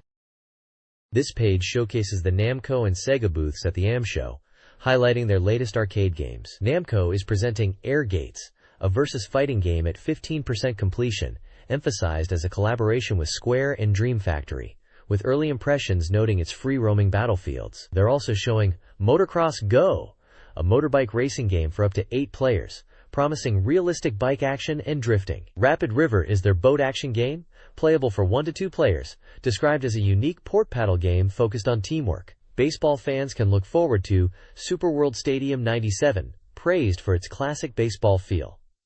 River Grande is their soccer title, likened to Striker 2. Lastly, Fighting Fury, Legend of the Fist, a wrestling game, is still in development and shown as a reference exhibit. Moving over to metal games, there's a showdown between Sega and Namco. Sega seems to be leading the charge with metal games. They are showcasing Yatterman, a metal game based on the anime, Bingo Planet, a bingo game with a large capsule theme, and Wild Dice, a dice game focusing on number and color combinations. Also featured are Prosthetic Winner, a modern horse racing metal game with touch panel controls, and Royal Ascot 2 Standard, a horse racing game boasting improved visuals and performance. The general sentiment is that Sega is really pushing the metal game scene at the show. Konami showcased several arcade games at the AM show. Fighting martial arts, Wushu, a 1-to-2 player fighting game like Virtua Fighter, boasts detailed character models thanks to the Cobra board. Racing Jam, also on the Cobra board, is a realistic racing game for up to 8 players, featuring manual transmission and a clutch pedal. Beat Mania, an unreleased rhythm game, offers 12-player rap action with a turntable controller, drawing comparisons to Parappa the Rapper. Get Base Tournament is a realistic fishing game. Tokimeki Memorial Print Club is a sticker photo booth with a love simulation theme. Lastly, Smash and Spin is a 1-to-2 player table tennis game, offering realistic gameplay with varying difficulty levels and modes. Capcom's presence at the AM show is highlighted, showcasing several fighting games. Rival Schools, United by Fate, Private Justice Academy, is promoted as a deep, 12-player tag team fighter for PlayStation. Pocket Fighter, Super Gem Fighter Minimix, is praised for its cute visuals and all-star Capcom character roster. Street Fighter Third Strike, another 12-player game, is noted for its intense gameplay, X-moves, and new characters, generating excitement among attendees. Beyond fighting games, the show features Precura, prize sticker machines. These photo booths allow players to customize and print stickers of themselves. Companies like Capcom, Sega, and SNK are participating, with SNK offering various items to print your face on. The sticker machine trend is booming, proving extremely popular at the event. This page continues the AM show coverage, diving into upcoming arcade games from various developers. SNK is showcasing Round Trip RV for their Neo Geo 64 system, a driving game for up to 4 players. They call it a body sensation driving game, emphasizing the realistic car feel and beautiful graphics, highlighting it's not just a simple driving game. Aidings Racing is presenting Armed Police Batrider, a shooting game, as a new title from the well-regarded Racing known for shoot-'em-ups. They're calling it Shooting Mania, and it seems to let you choose characters. It's implied to be in the same vein as their acclaimed Raisinizing shooting games, with the possibility of Saturn ports being discussed. They mention including characters from Battle Garega and Kyukyoku Tiger, probably referring to Kyukyoku Tiger Hishohen, known internationally as Twin Cobra 2. Video system has Taikyo Mahjong Final Romance 4, a mahjong game for up to 4 players. They mention it's a strong series with character redesigns and being powered up, becoming a more visually appealing and powerful sequel for both 2-player and 4-player battles. There are also smaller sections, like one mentioning Mini Theme Park Mood, asking if the show has a mini theme park feel, and describing various ride-like games or simulators on display, like a jet coaster, haunted house, and an electric shock game called Shocker. They're highlighting the fun and variety at the AM show, beyond just standard video games. The AM show features new arcade games from Taito, Jaleco, and Sega Prize Machines. Taito highlights Psychic Force 2012, a 3D fighting game using Wolfboard specs, and Kira Meki Star Road Intro Club, an interactive quiz game. Also showcased are Poochie Carrot, a puzzle game, and Guidarius Ver 2, a shooting game sequel. Jaleco presents Tetris Plus 2, a teaching puzzle, and Over Reven, a street racing game. Sega's prize machines are prominently featured, with popular UFO catchers offering Pokemon prizes, as well as Banpresto and Sega prizes. Sega is also developing classic game-themed prizes, like Hang On, Outrun, and Harrier. Finally, the Lost World Special Machine, a Jurassic Park-themed motion simulator ride with an 80-inch screen, draws large crowds. The AM show featured several upcoming arcade games. Mortal Kombat 4, a polygon-based fighter, impressed with its graphics and challenging controls. Blitz, a graphically stunning American football game, has AM3 R&D involved. Rampage, a challenging action game, boasts a distinct American art style. Off-Road Challenge, a 4-player driving game, offers car customization and compares to Outrun. Gallop Racer 2, a horse racing game with improved 3D graphics, and Yan Jan Paradise 2, a challenging single-player mahjong game, both sparked speculation about Saturn ports. The show's atmosphere was lively, with a stamp rally and charity bazaar, and there was discussion about the focus on board performance versus software. A noticeable influx of high school girls suggests a shift in the arcade's demographic. This page is an advertisement for a Fujitsu FMV desktop computer, promoting it as having cutting-edge features and software. It highlights the Pentium 2 processor, CDR drive, and MMX technology for enhanced multimedia capabilities. The ad mentions bundled software, including Adobe Photo Deluxe and a 3D game called Gnome, suggesting it's geared towards users interested in both productivity and entertainment. They emphasize internet connectivity and ease of use for beginners, offering Learn Alone Series QDs. The creds seem to include guides for basic computer operation, word processing, and spreadsheet software. Overall, the ad positions this PC as a powerful and user-friendly option for the modern home user, ready for both work and play, right out of the box. This page is also an advertisement for Fujitsu FMV desk power computers, showcasing a range of models from standard to high-spec. It highlights two main categories: standard models emphasizing advanced features, and high-spec models focusing on expandability. The ad details various models in a table format, listing specifications like CPU, display size, memory, hard disk size, CD-ROM speed, fax modem, and prices. For the standard models, we see S2i 16A, S2i 165, S2i 167, and T2i 16. The high-spec models include S2i 20B, S2i 20, S2i 23, and T2i 23. There are also special models tailored for specific uses, like a communication model for TV conferencing, a MoDrive model for large data management, and a DVD model for advanced media. These are listed with their respective model names and prices: FMV Desk Power, SC2i16, FMV Desk Power, T2i20 meters, and FMV Desk Power, T2i20D. The bottom of the page emphasizes that these computers are user-friendly for beginners, highlighting an included PC operation manual with fun illustrations to teach basic operations. This page is an announcement for a user game contest for Dizemon 2, with a grand prize of 1 million yen. It states that Dizemon 2 is scheduled to be released on October 9th, priced at 5,800 yen before tax. The page details how to enter the contest, explaining that you need to create an original game using Dizemon 2 and record it on VHS video. When submitting, you need to include an application form with your name, address, age, occupation, phone number, and the title of your game. Multiple entries are accepted, but you need to list all game titles.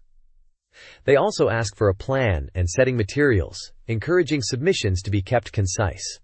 The deadline for entries is March 31, 1998, postmark date being valid. The contest is open to anyone who is a Dizemon 2 user, regardless of age, occupation, nationality, or gender, or even past bad experiences, which is quite inclusive. Winners will be notified directly. There are a few important points to note. Submissions infringing on copyright will be disqualified, and entries that violate public order are also not allowed. If your entry passes the preliminary selection, you're asked to keep your saved data until the results are announced. Submissions should be sent to AthenaCo at the address provided, and a phone number is also listed for inquiries. Finally, there's an apology regarding the initial limited edition mouse pack, which has been discontinued due to unforeseen circumstances. This page is all about Dizemon 2 for the SEGA Saturn, and it's really pushing the creative angle. They're shouting about how you can make both vertical and horizontal scrolling shooters with it, not just vertical ones. It's packed with features to make game creation easy, even if you're a complete beginner. With things like user-friendly polypicture editing tools and helpful hints built right into the editor. You can create games with up to 10 stages now, and use a rich 256 colors for your graphics. They are also boasting about the insane amount of attack pattern combinations you can design for your own ship.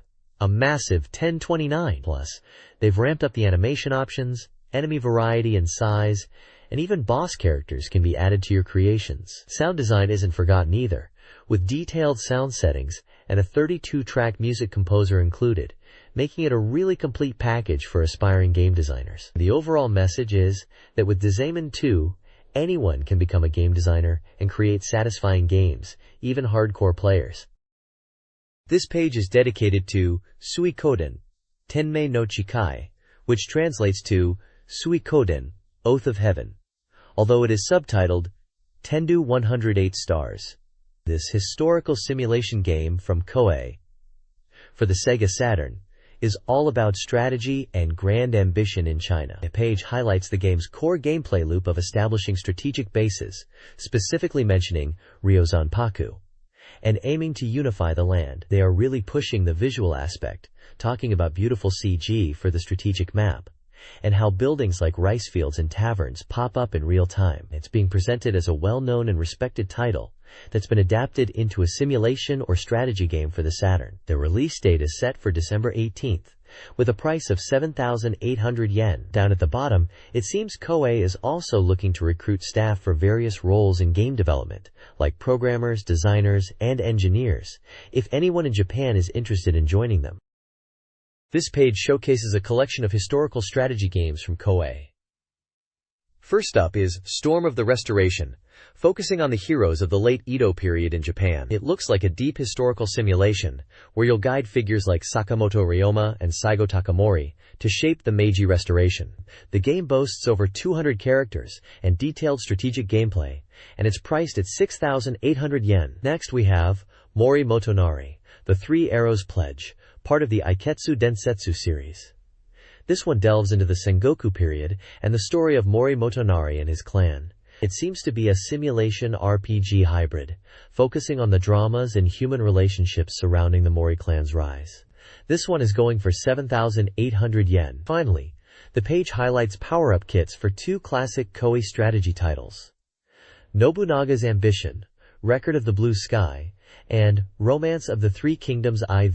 These kits seem to add new scenarios, editors, and other features to enhance the base games. Nobunaga's Ambition power-up kit is priced at 9,800 yen, and Romance of the Three Kingdoms IV power-up kit is 7,800 yen. It appears Koei is really pushing these historical strategy titles with a focus on deep gameplay and rich historical detail. Hyper guidebooks are also mentioned for all these titles.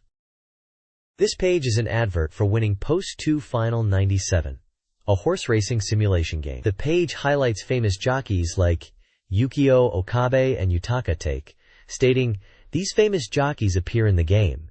It boasts the latest data and dramatic racing scenarios. Screenshots on the page showcase gameplay elements, including horse information screens and actual races in progress. There is a section detailing a winning Cup 97 competition, inviting players to send in passwords to compete with their best horses. Prizes for the winners include 100,000 yen for the overall champion, and prizes for top finishers. The advert mentions a good price of 6,800 yen for the game, and also promotes the winning Post 2 Final 97 Hyper Guidebook, priced at 1,200 yen. It details participation methods and dates for the winning Cup 97 event, running from October 2nd to November 6th, 1997. The weekly postcard plaza features reader submissions. One reader reflects on Kazuo Ishiguro's Remains of the Day, connecting it to childhood and Gundam for courage. And another details playing Biohazard with their sister, their SEGA Saturn breaking down, and anticipation for software releases. A third discusses a magazine renewal, the Postcard Corner's return, a cold, and late-night gaming. Other submissions include summer homework woes, failed attempts at Fatal Move, attacks on a teacher, and a very funny submission that elicited a strong reaction. There's also a Kotowaza Gate, explaining proverbs. One reader aims for 5 consecutive appearances, while another is excited about Tokimeki Memorial Crane Game prizes at their local arcade. The page is filled with illustrations, joke submissions, and a Splash and Spy section with mix-and-match game references.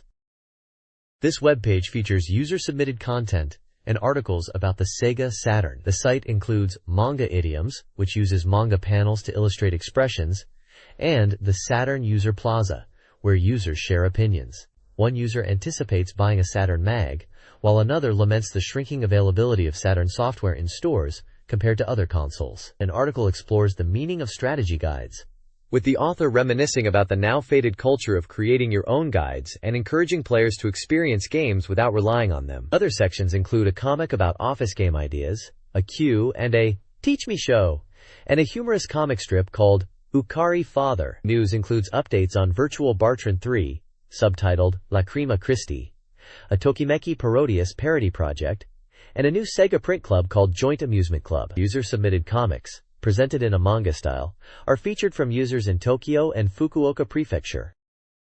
This page features content from multiple groups. Club Empty promotes their upcoming T-Day cosplay event in Tokyo, highlighting their Shugatsuke style and mentioning various band-related topics. Advice includes practicing more and using their homepage for contact.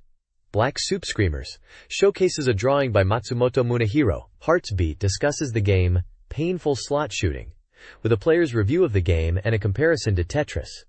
King of Throwing presents user-submitted rankings. Azuma Kosei and Shilfai Yo are this week's point winners. Azuma Kosei's character drawing, Glory Work, receives mixed feedback. The page concludes with a manga panel from Unosuke, warning against dangerous actions. The Park Gallery Grandia and Omates Theme Gallery Grandia showcase fan art and comments about the game Grandia. Fans from various regions of Japan submitted drawings and messages. Submissions include artwork and expressions of love for the characters and game mechanics, with comments ranging from favorite character admiration to jokes about game difficulty. Guidelines for submissions include black ink on postcards or white paper, with screen tones permitted, and no color illustrations. A points system is used, with one artist receiving 2 points. The next theme for submissions is Silhouette Mirage. The submission address is also provided. This page highlights new software releases and pre-order information from Creative Human, a mail-order retailer. They're taking pre-orders for upcoming titles and have some games already released, including titles like Winning Post 2 Final, Kyan Kyan Bunny Extra, Cross Romance Love and Mahjong and Flowers, Samurai Spirits Tenkasan, Nationwide Uniform Beautiful Girl Grand Prix, Beautiful Girl Flower Card Chronicles, Asuka 120% Limited, and Tactics Formula. For pre-orders, they're pushing games like Dead or Alive, a 3D fighting game by Tecmo, with Lifang featured.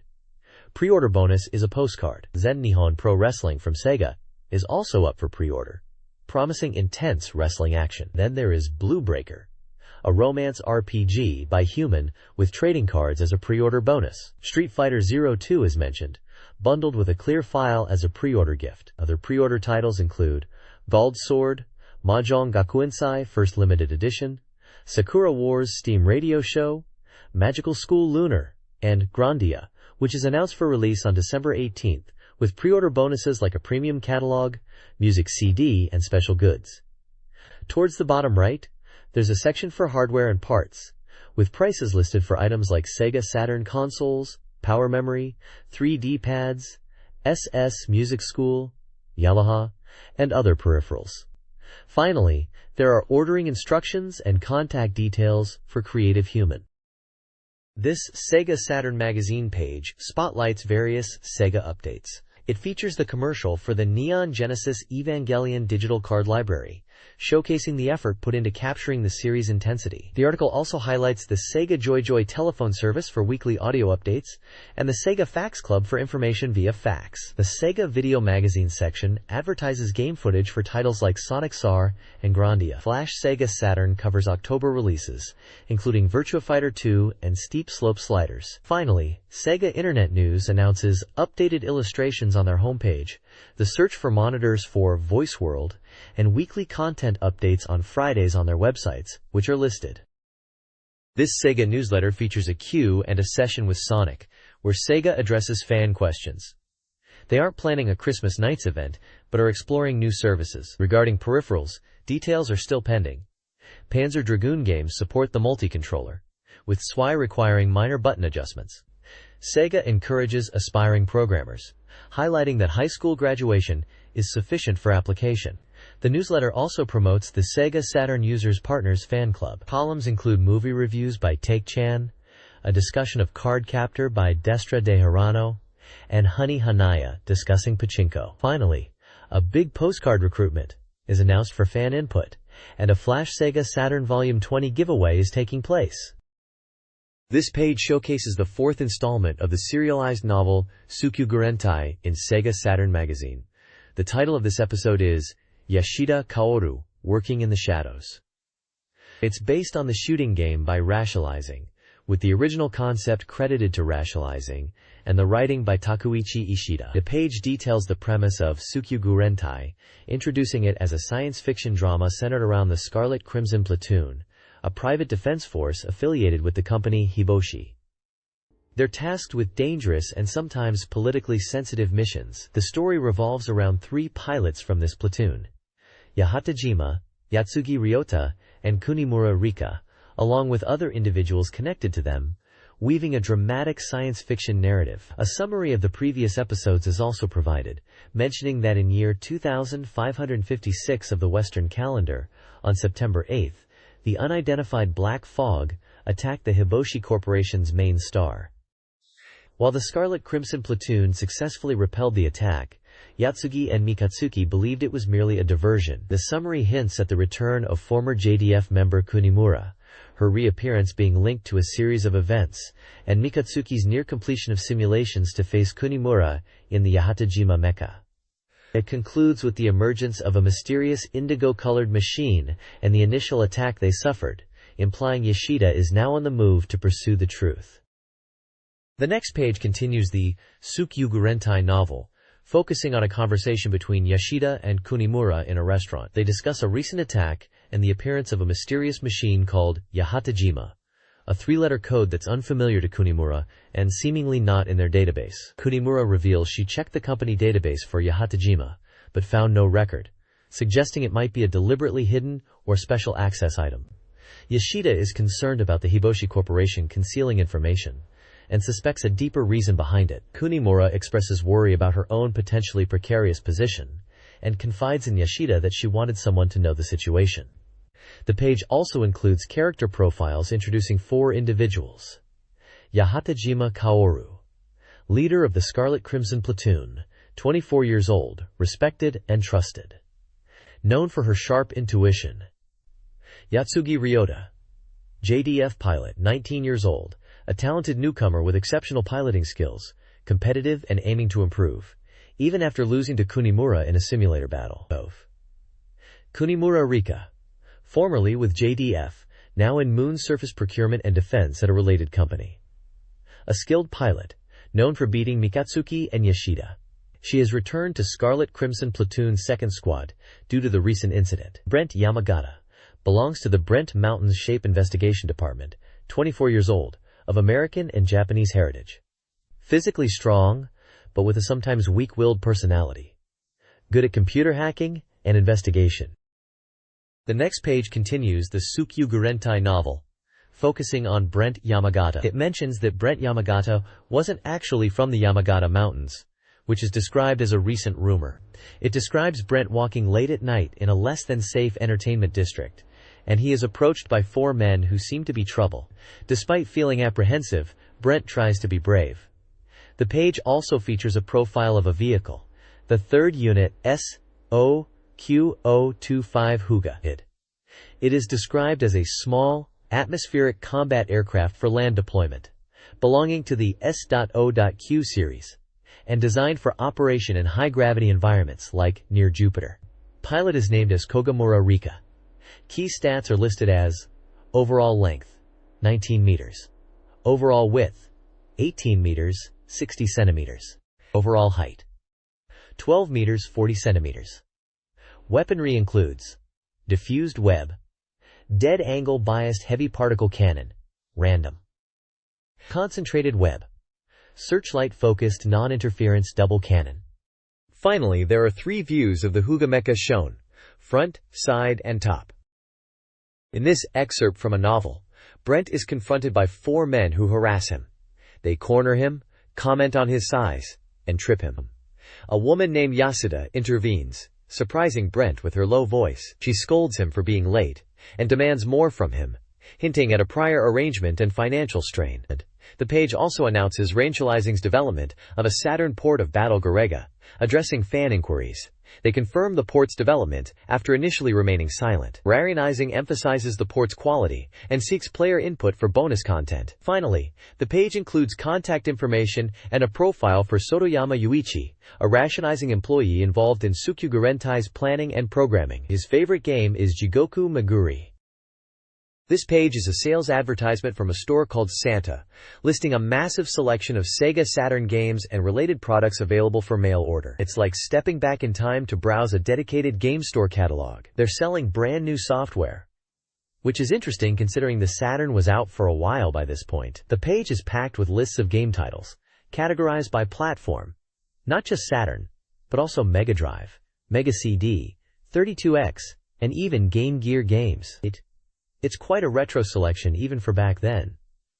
They've got everything from the latest Saturn releases to older titles across Sega's consoles. Alongside the games, they also list Saturn peripherals, like controllers and memory cards. The page provides all the details for ordering via phone or fax, payment methods, and delivery charges, which are a flat 400 yen, with variations for certain regions. They're taking payments through cash on delivery, bank transfer, and postal money orders. It's a complete guide to buying games through mail order from Santa. This page showcases Setsa-style island story with beautiful illustrations by Keita Amemiya. We get a word from the graphic designer who mentions Rimuru, a female character in this game, noting that while female characters are few, she's the heroine and expresses some pressure in that role. The page features a large illustration of Rimuru, described as a Suzu rabbit woman who loves to dream and lives in the spring of feathers. She's portrayed as quiet and reserved, embodying the ideal of a traditional Japanese woman, the Yamato Nadeshiko. The text suggests she's seen as a calming presence on the island, and islanders are drawn to her kind nature. It also hints that she might be attracted to someone called Drive, Garb, and that their future is something to look forward to. At the bottom, it's announced as Keita Amemiya's original illustrations weaving Setsa-style island story and its mysterious companions, with the subtitle, Drive, Garb's Magic Lantern Show, indicating this is likely a feature focusing on the artwork and world of this game and its characters. It aims to let readers fully appreciate Keita Amemiya's world through illustrations and characters. This page dives into Soldner Child, a super-orthodox simulation RPG, where a lone man changes the world. The game emphasizes the drama of war on a grand scale and allows you to rise through the ranks, starting as a mere soldier and eventually becoming a knight. The page highlights the massive battles, with over 150 characters moving in real time, creating intense combat scenarios. It boasts a world that changes with every playthrough, offering a unique sword and magic experience each time. We see some gameplay screenshots showing large-scale battles, and also in-game scenes that suggest a mix of strategy and RPG elements. The description emphasizes the depth of the story, where a lone soldier fights to end the conflict, not just as a soldier, but as someone with a strong will and conviction to change the world. The page also mentions over 230 unique characters and calls it a magnificent fantasy world. The illustration is credited to Fumi Kojima. The game is priced at 6,800 yen and is currently on sale. Finally, it lists the planning and development companies as Kuryaku and Sega Enterprises respectively, with sales and copyright also attributed to Sega Enterprises in 1997. This page is an announcement and apology regarding the Sega Saturn game, Blue Breaker, Smiles Over Swords. It seems the release date has been slightly delayed from the originally planned October 2nd to October 30th. The announcement is addressed to all the Blue Breaker fans across the country, and the developers apologize for the delay, explaining they need a little more time to ensure the game is perfect for release. They are in the final stretch of production and are working hard to deliver a polished experience. The page highlights that Blue Breaker is a romance role-playing game and mentions that the first edition copies will come with a super luxurious bonus. Developed by Human Entertainment, Blue Breaker invites players to embark on a journey of adventures to meet someone special, as indicated by the tagline, set out on a journey of adventures now to meet you. This page is a vibrant advertisement for the Sega Saturn game, Cotton 2, Magical Night Dreams. It highlights the game as a whimsical and explosive action shooting title. The advert emphasizes several key gameplay mechanics, showcasing different attack types with accompanying illustrations, such as command shot, follow shot, continuous fire, and chain attack. We can see the release date is set for December 4, 1997, priced at 5,800 yen, excluding tax. It also mentions a special pre-order bonus, a desktop calendar for those who purchase the initial release. The page details exciting game features including a Saturn mode, which is a complete arcade port with added Saturn original modes. It also boasts two-player simultaneous play, and new characters named Apply and Needle are introduced in addition to the core gameplay mechanics, promising a wealth of techniques to master. Screenshots are shown depicting in-game action. The next page advertises Virtual Theater, a Sega Saturn software series designed for learning English through movies. It's presented as an engaging way to study practical English conversation, moving beyond typical textbooks. The software boasts various learning modes, including a lesson mode for focused study, a dictionary feature to look up unfamiliar words instantly, repeat learning for practicing specific phrases, a movie mode to enjoy the films, and a scenario mode, allowing simultaneous display of English and Japanese subtitles. The advert highlights that the software lets you learn natural, living English as used in movies, offering features like adjustable playback speeds and built-in dictionaries. It showcases 3 movie titles in the Virtual Theater series: Short Time, Boy's Life, and Interceptor. Each title comes as a 2 candelas set and is priced at 6,800 yen before tax. It's also noted that a translation and explanation booklet is included. The release date for these titles is December 4th. This page announces the production of Arcana Strikes at the Tokyo Game Show, hailing it as the strongest card game to control the world. It's being developed by Red Company.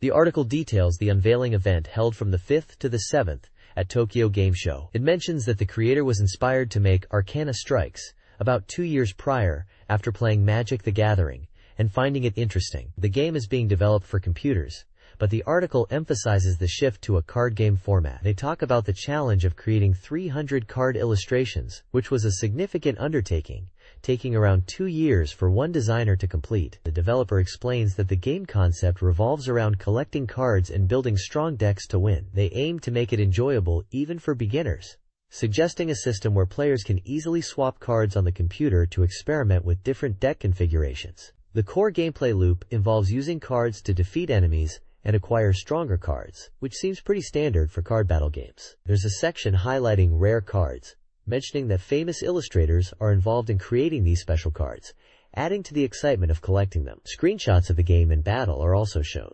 featuring card layouts and a fantasy-style world, which is described as having a Red Company flavor. They mention that depending on your card choices and deck-building strategy, battles will unfold in various ways.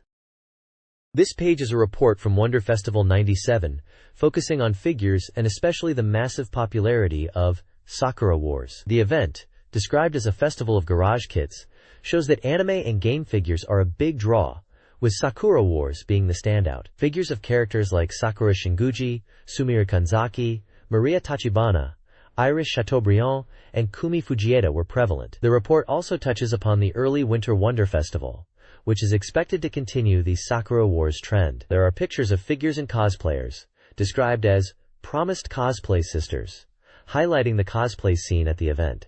Even Wanda-chan, the official mascot of Wonder Festival, is mentioned in relation to the event. This page is an advertisement for the Sega Saturn release of the classic arcade shooter, Gun Frontier. It's promoting it as part of the Arcade Gears series, which brought legendary arcade titles to the Saturn. The ad emphasizes the game's explosive action and frontier spirit, calling it the original cinematic shooting experience, now completely revived on Sega Saturn.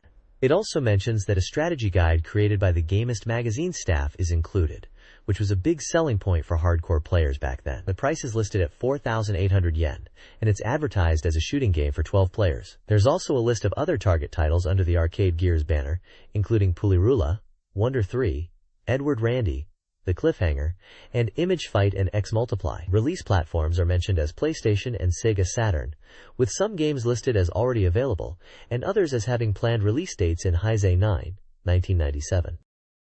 This page features Tomoe Tomo's Heart Message Volume 2, a column where Tomoe Tomo shares personal thoughts and updates. She starts by talking about the changing seasons and her new single, Chase Your Dream, mentioning it's inspired by the Fuji Speedway and racing, and expressing her desire to encourage people pursuing their dreams.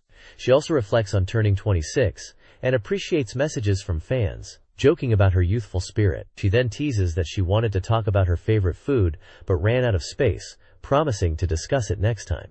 Below, there's a biography of Tomoe Tomo, mentioning her birthdate, background in the idol group Lemon Angel, and current work as a singer, voice actress, and radio personality. An information section details how to join her fan club or event by sending in an application with personal details and a membership fee. The bottom half of the page features a manga strip titled Takemoto Izumi's Various Notes No. 2, a certain day's card game. It humorously depicts a scenario about collecting trading cards. The characters discuss finding rare cards, using card sheets, and the long journey of being a collector, ending with the punchline that the collector's path is a long one. This page is focused on the SEGA Saturn baseball game Greatest 997 Make Miracle, specifically highlighting the Oryx Blue Wave team. It looks like a strategy guide or data page, providing detailed player stats for the team. There are two main tables of data. The first table appears to be about pitching, listing player names and various pitching stats like pitch types, and their directional button inputs and speeds. The second table seems to cover batting and fielding abilities of the players, listing stats like hitting power, skill, running speed, shoulder strength, and fielding positions both in the infield and outfield. It seems to be a deep dive into the player data for the Oryx Blue Wave team within the game. This page dives into the Knights Players Encyclopedia, showcasing original SEGA teams for the baseball game.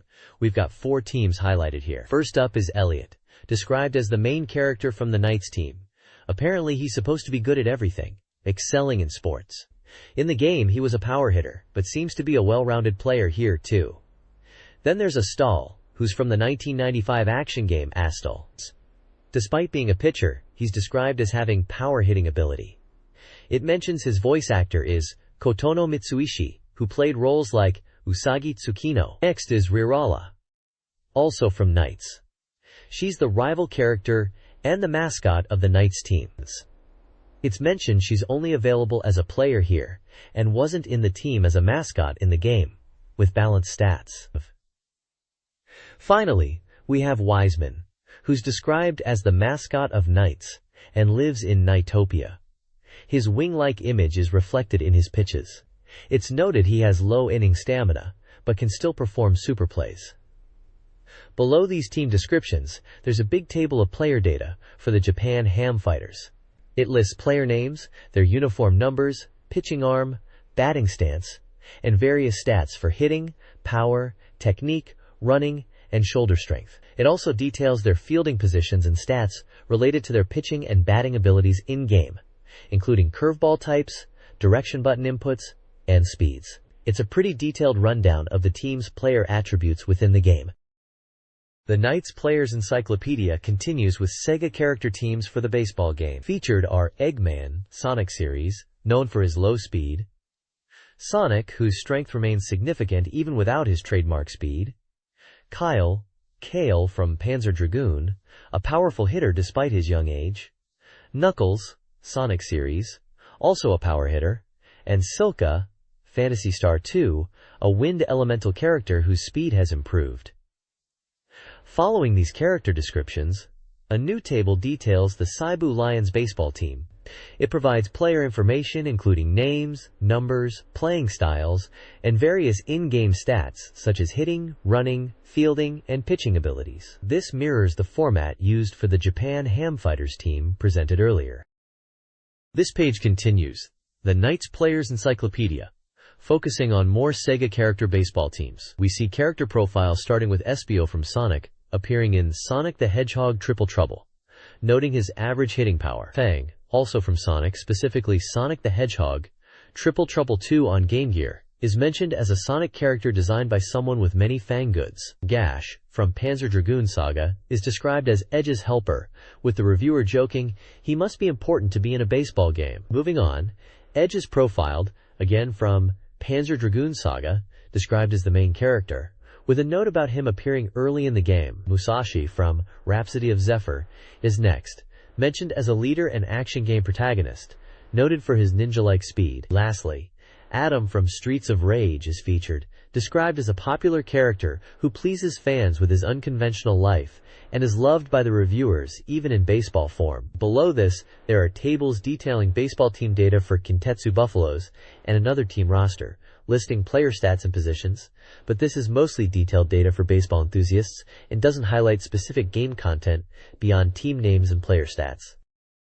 This page reimagines Sega characters as baseball players, primarily focusing on pitchers. It profiles 6 characters: Opa Opa, Fantasy Zone, a lefty pitcher; Wayne, Dragon Force, a righty; Palmer, Dynamite Deca 2, a lefty relief pitcher; Tongala, Clockwork Knight, a lefty; Ragi, Panzer Dragoon, a lefty; and Rodriguez, Dynamite Deca, representing the Millennium Empire as a righty, known for his towering height and powerful throws.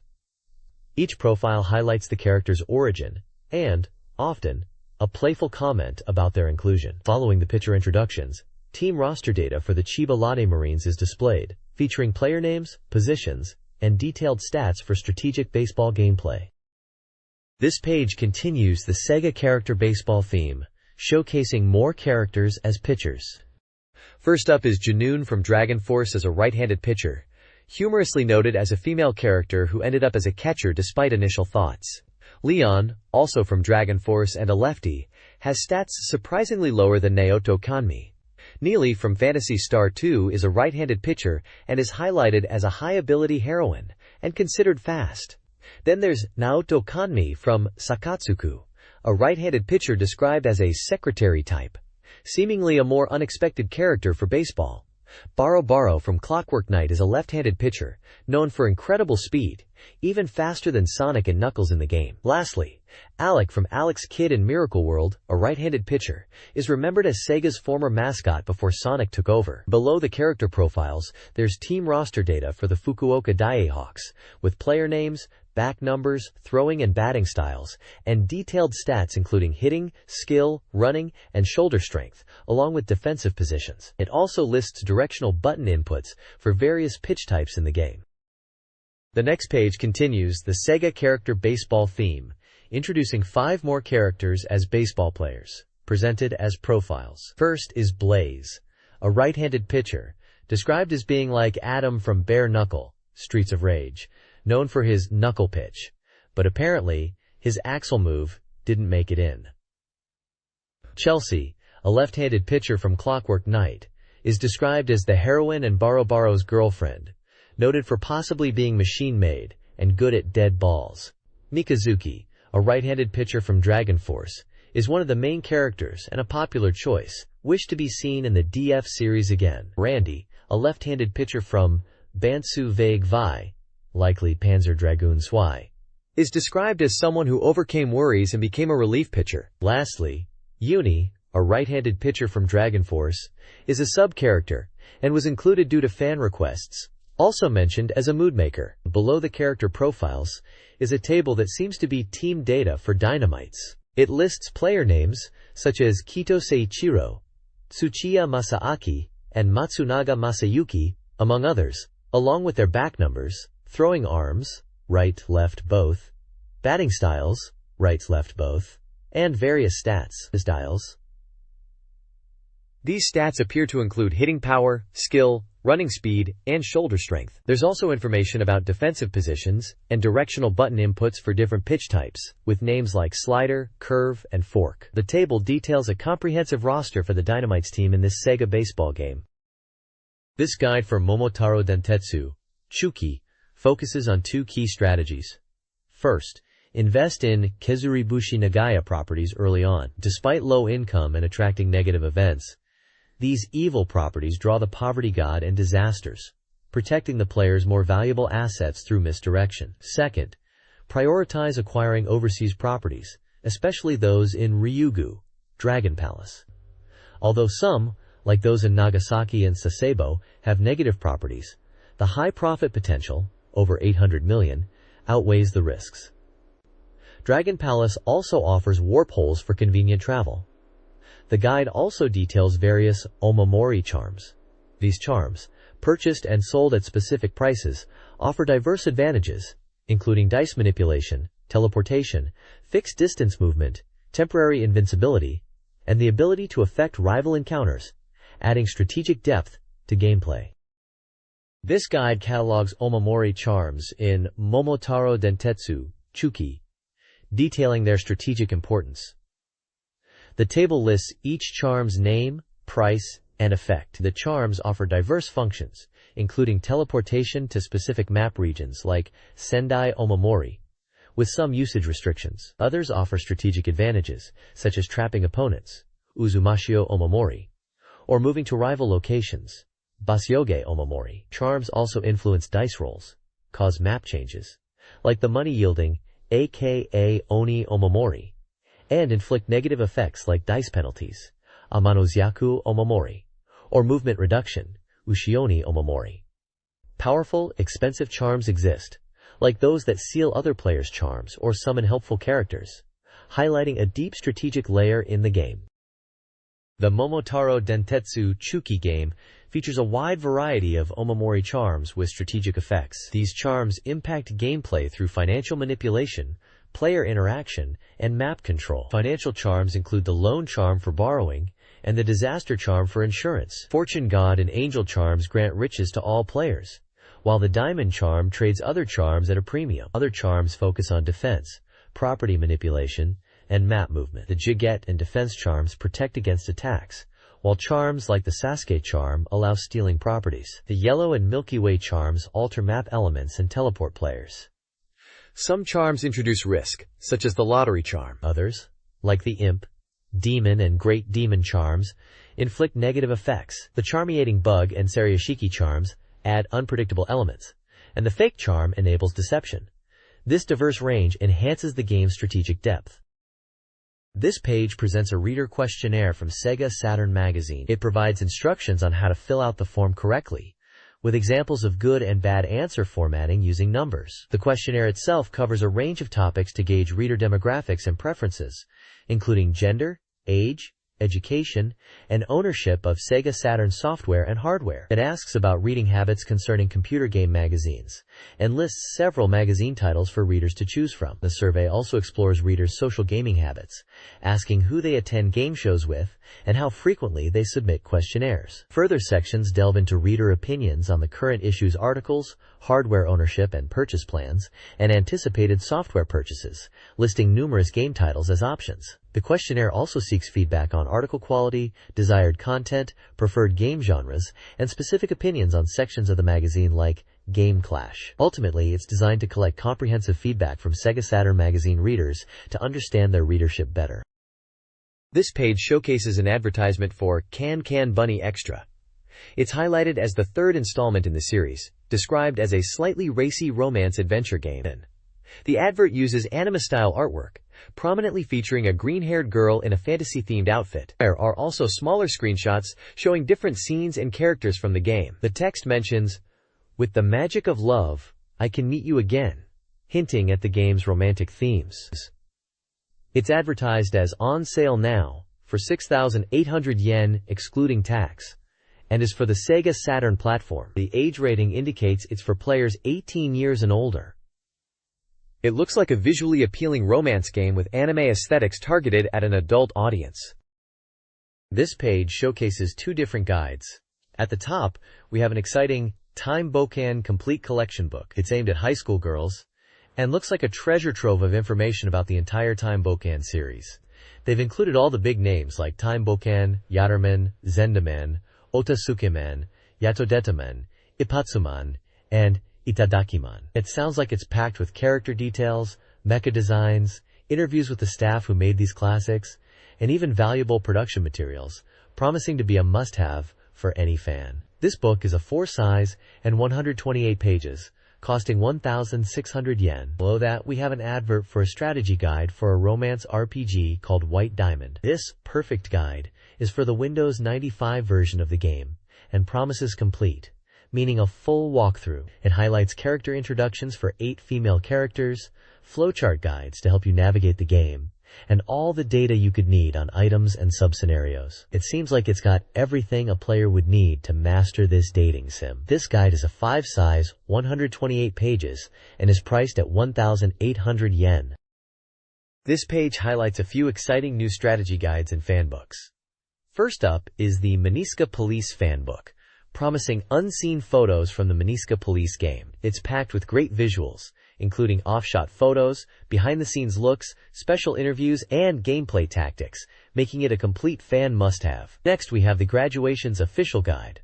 This one covers the Saturn version of the Graduation series, a popular PC Engine game. It looks like it's filled with high-level strategy replays, event introductions, goods collections, and a ton of data to help you fully explore multiple playthroughs and character relationships. Lastly, there's the Soldnerchild Official Guide for the fantasy simulation RPG Soldnerchild. This guide aims to be a complete strategy resource, covering all aspects of the game, from detailed data and tactics to handling different troop compatibilities and magic use. It also includes item lists for weapons and armor, and even delves into mastering special moves, ensuring you'll understand everything about the game with just this one book.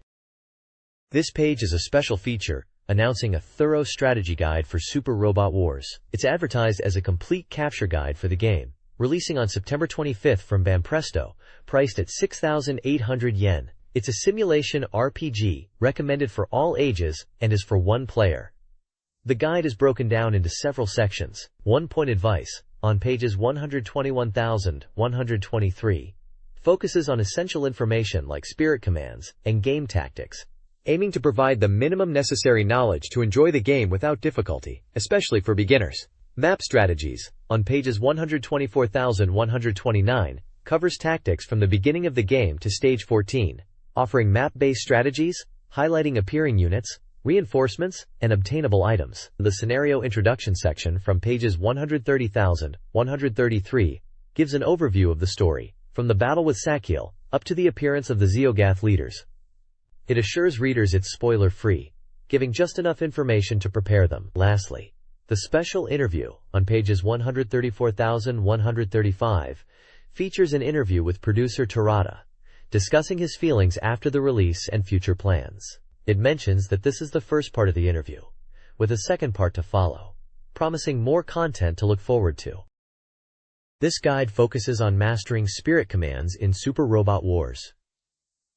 Players are advised to use these abilities strategically due to their limited availability. Key commands include Hot Blood and Sure Hit for powerful attacks against bosses, or Concentrate for real robots. Iron Wall, super robots, or Focus, real robots, enhances defensive capabilities. Maximizing rewards is achieved with Guts or Fortune to double experience and money when defeating enemies. The guide also explains that the protagonist's spirit commands are now linked to the chosen robot type, not their birthday. A comprehensive table detailing each spirit command, its cost, and effect is included for effective strategic planning.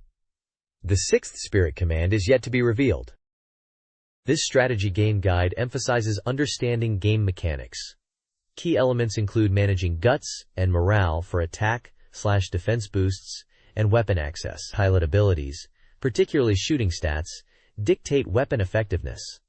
Matching weapon types to pilot strengths is crucial. HP recovery, through repair units and spirit commands, prioritizing experience gain, is vital.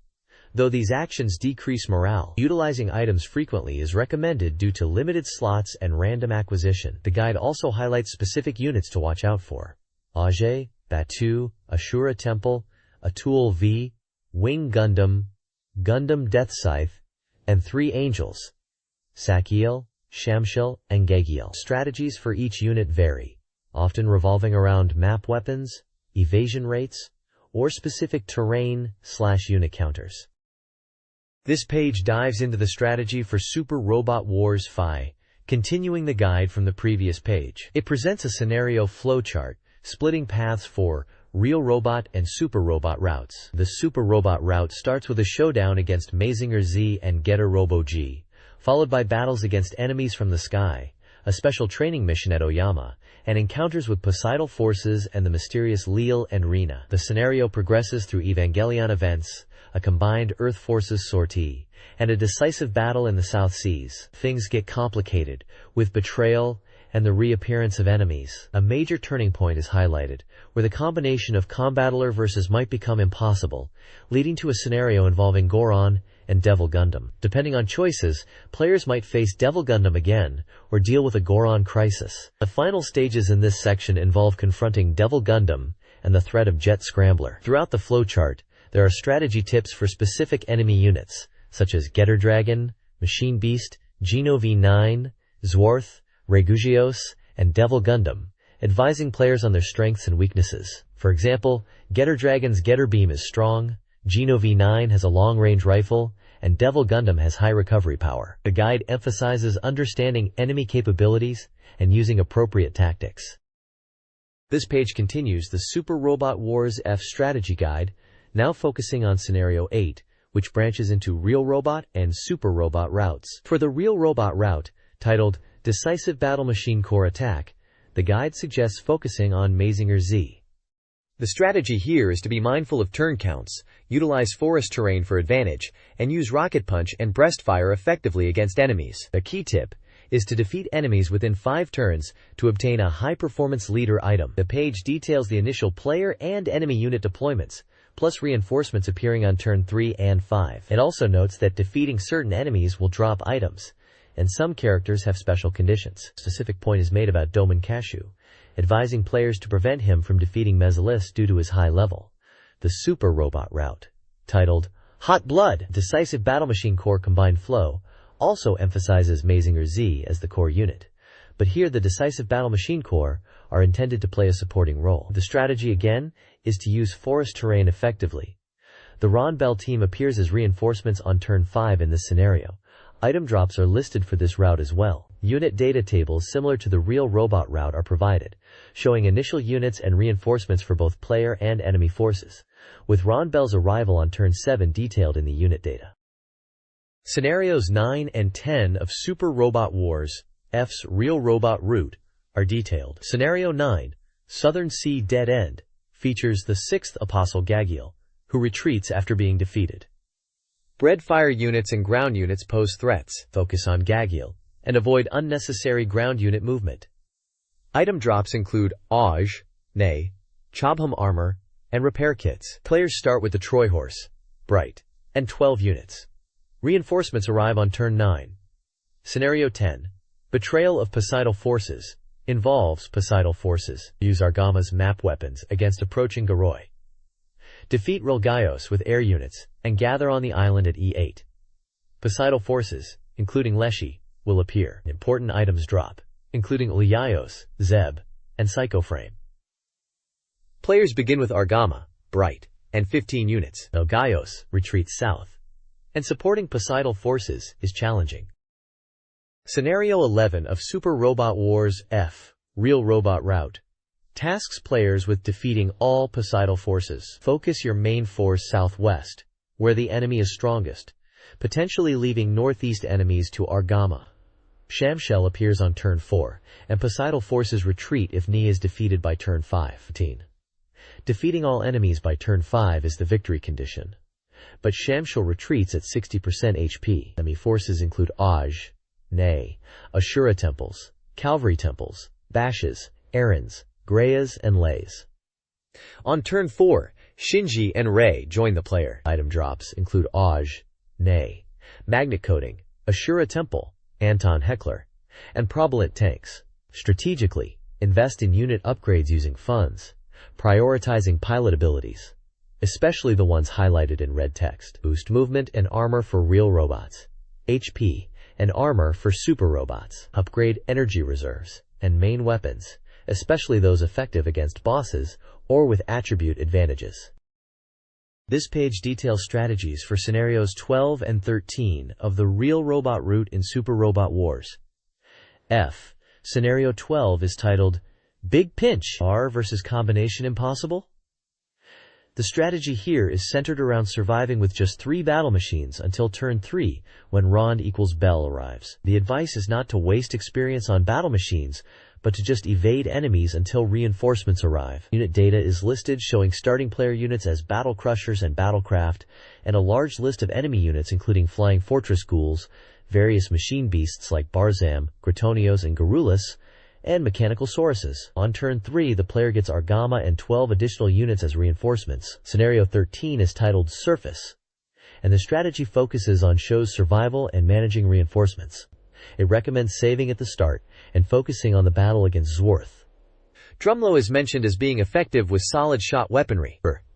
For reinforcements, it's suggested to deploy 1 super robot-type unit with Iron Wall and Focus skills each. Gira Doga and Gallant Hammer are highlighted.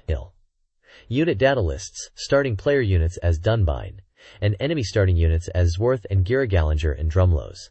Reinforcements appear on turn 3 for the player being Argama and 16 units, on turn 5 for the enemy being Gundam Death Scythe, and on turn 6 for the enemy being LGAIM and Virunvi. Scenario 14 Ra, Goroon Rescue, presents a choice. Save Goroon or Grangaran first. Rescuing Goroon offers better strategic positioning and a slight advantage in Scenario 15, while saving Grangaran unlocks the powerful Bilbine sooner. Both units eventually join your forces. The guide recommends conserving energy and avoiding excessive map weapon use. Beware the Grania and Calvary Temple enemies. Utilize units with Hot Blood and Focus. Player starting units are Goroon and Atoll V, with the Argama as a reinforcement on turn 2. Enemy reinforcements arrive on turn 10. The point section reiterates the choice's implications. Goroon for strategic flexibility, Grangaran for high HP and Freybomb power. The guide concludes by advising players to choose based on preference. The up to Scenario 7 item acquisition list is included, but the detailed listing is not summarized. Both scenarios, 14 RB, Devil Gundam appears, and 14 SB, Grangaran Rescue, in Super Robot Wars F, feature the Devil Gundam's arrival and are influenced by a previous choice. 14 RB emphasizes confronting the Drake army, specifically their Leflakarans, using beam weaponry. Will Whip's retreat triggers Devil Gundam's appearance, followed by DC reinforcements. Strategy prioritizes Drake forces. 14 SB focuses on rescuing the Grangaran while conserving spirit points. Damaging Will Whips initiates his retreat, and the Devil Gundam and DC army arrive. The guide suggests focusing on the Eastern DC group. Players are warned not to defeat Devil Gundam, as it will retreat if its HP drops to 80%. Both scenarios offer similar unit data, item drops, and maps with minor differences. Essentially, both lead to similar battles against the Drynik army, followed by Devil Gundam and DC forces. Real Super Series scenarios 15A and 15B, branching paths in Super Robot Wars F, offer differing experiences based on earlier choices. Scenario 15A, the target is London Bell, unfolds after rescuing Gorheon, featuring a premature attack by Shapiro's forces and a battle against Poseidon and the Third Apostle, Sakiel. The Z Gundam, piloted by Camille Bidan, joins the player. Key enemies include Rage equals Gaios, Sakiel, Aj, Ashura Temples, Grun, Wing Gundam, and Gundam Death Scythe. Scenario 15B. The London Bell Raid, triggered by rescuing Grangaran first, finds London Bell weakened. The player confronts Shapiro in Europe, while battling Poseidons and Apostles. The Z Gundam remains a new unit. Both scenarios feature similar enemy rosters, and highlight Camille's strong fighting ability. Shapiro tends to retreat quickly in both. This page details Scenario 16 of Super Robot Wars Fega, showing branching paths depending on earlier choices. For the real robot route, Scenario 16 Ray, titled Astonishing Devil Gundam, communications from Cowan introduce Igor as a staff officer, but Dankuga's combination is still limited. Concerned about Grangalan's situation, Shiro and the Getter team head to Russia, encountering Grangalan and variations of Bayran units piloted by Lyra, Jared, and Kakurikan as new characters. Main enemies include Willwhips, Leprechaun, Flying Fortress Gorl, and the Devil Gundam. Igor makes his first appearance in this scenario, as Shiro and Getter team rush into battle. The Super Robot route, Scenario 16 say Devil Gundam returns again, begins similarly with Luna 2 reinforcements and Igor's introduction. Gran and Galan are confirmed safe, and Shiro and Getter team still proceed to Russia. New characters are the same as in 16 Ra. Enemy units are also similar, including Will Whips and the Devil Gundam. This scenario highlights the Devil Gundam's powerful attacks and Byaran's strengths. Scenario 16B. Gorheon's Crisis is a real super robot combined route, triggered if Gran Galan was rescued first. In this scenario, the focus shifts to rescuing Gorheon. Similar to the other routes, the wing carry Kryber heads towards Jabrau. Gorheon, piloted by ML, is a new character. Main enemies are Atol V, Grun, and the powerful Rage equals Gios. The scenario emphasizes the upcoming unavoidable battles for London Bell. Scenario 17 of Super Robot Wars, Flee explores various paths in both real and super robot categories. Scenario 17A, Targeted Photon Power Research Institute, sees the guest Poseidal Army occupying Earth Federation forces bases. The player, as the London Bell unit, must decide whether to fight a long battle or strike quickly on the route to Japan. Rescuing Gorheon, Gran and Galan in a specific order triggers a route split, offering a direct, tougher, or detour course. The Goshogun team joins if rescue criteria are met. Scenario 17B1, Breakthrough Enemy Encirclement Network, follows the direct route, focusing on defensive combat and minimizing enemy forces in Lhasa airspace. Scenario 17B2, Jetscrander Desperate Situation, also continues the direct route narrative, highlighting the Jetscrander's predicament.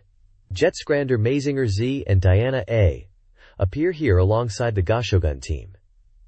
Both 17B1 and 17B2 feature similar enemy compositions from the direct route. Quote, Scenarios 18 and 19 from Super Robot Wars F's real robot perspective are detailed. Scenario 18, Narufu Assault, features the Photon Power Research Institute and Nerve HQ under attack. Shinji returns to the battlefield in Unit 01, motivated by Bright and Amuro, to face the 4th Apostle Shamshul and DC units, including Sira in the Gerbera Tetra and Mashimre and Ortega in Draysons. Scenario 19, Dokurga's Ambition, involves the Dokurga Consortium targeting the Broken Arrow Financial Group. The DC Army attacks the Early Maiden Research Institute, prompting the Goshogun team's arrival. Bundle's forces, including Leonard Medius, Deech Bundle, Sunikol Yafa, and Yadar Taragana, are the main enemies. The page concludes by previewing Bundle's next deployment and hints that London Bell moves on to the next operation. The next page is a special interview with Takashi Terada, a producer from Banpresto, focusing on Super Robot Wars. Terada reflects on the development process, mentioning that the sheer volume of work, especially with the final stages and debugging, was a major challenge. He jokes about the 300 pages of debugging reports he had to go through in a single day, and how he felt relieved when the product was finally delivered, only to realize more work was waiting for him the next day. He also discusses the final Evangelion battle in the game. Terada explains that in the original planning, they hadn't intended to make the Evangelion battles so difficult, but due to memory constraints on the Saturn, they had to adjust. He mentions that initially, the AT field had a value of 5,000, making it almost invincible, which they reduced to 3,000. He notes that even with this change, the Evangelions are still quite powerful, especially with the addition of Aura Barrier and other abilities. Terada also touches on the game's balance, mentioning that they had to balance the units and upgrade parts to ensure variety, and that they made sure even weaker units can be viable. He also mentions the scenario where Shinji Ikari defects, saying it was designed to challenge players by making them defeat the Angels even without Evangelions. This interview with Mr. Terra Prada from Banpresto reveals insights into Super Robot Wars fate. Finding a voice actor for Todd proved difficult, taking nearly a year. The game features new voices for characters and sometimes different actors than the original anime, detailed in the Character Encyclopedia. Terada also shares his personal history. A childhood traffic accident introduced him to video games, igniting his passion with titles like Rank-A-Type and Outrun. The interview touches on the upcoming completion arc, scheduled for a winter release, and its high anticipation. A new game mechanic, Unit Force Disposal, removes certain units after Stage 4. Finally, the interview includes character profiles, such as Todd Guinness, and details on enemy mecha AI, which now speaks, with varying audio effects, including what are considered slightly cute defeat sounds. This page is an advertisement spread for 2 Cyber Troopers Virtual-On books. On the left, we have Virtual-On Graphics Perspective, which seems to focus on the visual side of the game, showcasing the Virtuoid mechs from a cockpit viewpoint. It's in a 4-size book with 112 full-color pages, priced at 2,200 yen. On the right side, there's Virtual-On Reference Schematic, subtitled as a supplementary reader for the game, suggesting it dives into the technical details and schematics of the Virtuoids. This one is slightly larger at B5 size, and packed with 216 pages, costing 2,400 yen. Both books are currently available for sale and are officially licensed by SEGA, spanning copyright years 1995 to 1997, which aligns perfectly with the SEGA Saturn era when Virtual-On was a big hit. The bottom of the page also mentions SoftBank as the publisher. This page is showcasing the latest and upcoming titles for the SEGA Saturn, in a section called SEGA Saturn Press. We have 2 main categories here: New Release Title and Coming Soon Soft. The page is headlined by a large illustration of Gadu, the cute, blue-winged creature, likely as a mascot or representative of the games featured. The New Release Title section is highlighting the newest Saturn games available. It mentions titles featured include Speedy Gals, Warcraft 2, The Dark Saga, Umanari 1 Halon Gekiju, which might be horse racing related, Sakahon Ryuma Ishin Kaikoku, possibly related to historical figures, Moteke Tamago with Ganbare, Hamonohashi, Mario Kumitate no Chu Suzuryoku, which sounds like a puzzle or construction game, Wars, and Cross Tante Monogatari, which could be a detective adventure, and finally Ultraman Zuken 2, which is likely a second Ultraman encyclopedia or database. On the right side, Coming Soon Soft section is teasing the games coming soon this autumn. Games mentioned include Nanatsu Kaze no Shima Monogatari, which might be Island Story of 7 Winds, Samurai Spirits, Amakusa Kurin Special, Kyan Bunny Extra, Steve Slope Sliders, Noon, DJ Wars, Zenkoku Seifuku Bishujo Grand Prix Find Love, Team Unyu Simulation Formula Grand Prix 1997, and Ninja Jaja Maru-kun, Onikiri Ninpucho Less Than Kin Greater Than. It seems like a varied lineup of genres are on the way for Saturn fans. This page continues the SEGA Saturn Press feature, diving deeper into 2 specific games, Speedy Gals and Warcraft 2, Dark Saga 2. Speedy Gals is hyped as a 2D fighting action game adaptation of a popular manga series. The article mentions it's a 2D fighting game where characters from the manga clash in battles. They're showcasing the game at a 40% completion stage, with screenshots highlighting the fighting action and character portraits. It sounds like a fast-paced, manga-inspired brawler. Moving on to Warcraft 2, Dark Saga. This one's presented as a port of the PC real-time strategy classic. Developed by Blizzard, the game lets you play as humans or orcs, managing resources and building up your base to achieve victory. It's described as a real-time simulation focusing on the conflict between humans and orcs. The game is shown at 70% completion, and screenshots show typical RTS gameplay with units and base building. It's great to see this PC strategy gem coming to the Saturn. This page showcases 2 upcoming simulation titles for the SEGA Saturn.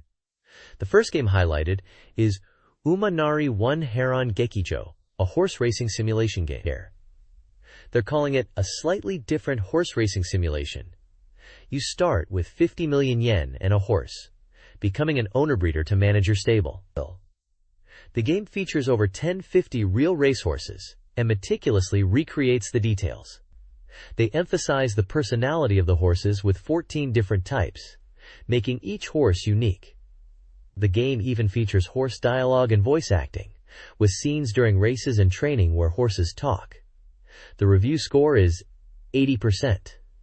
The second game is Sakamoto Ryoma Ishin Kaikoku, a historical simulation game. This is described as a port of a popular PC game focused on the Meiji Restoration period. Players become figures from the late Edo period and navigate the turbulent times, With over 500 characters including Ryoma Sakamoto and Katsukaishu, you can play as one person and influence history your way, acting in a wide area from Hokkaido to Kyushu. The game boasts over 150 historical events, like the Ikedaya incident. The aim is to increase your influence and work towards unifying the country. The review score is 70%. This page features 2 games.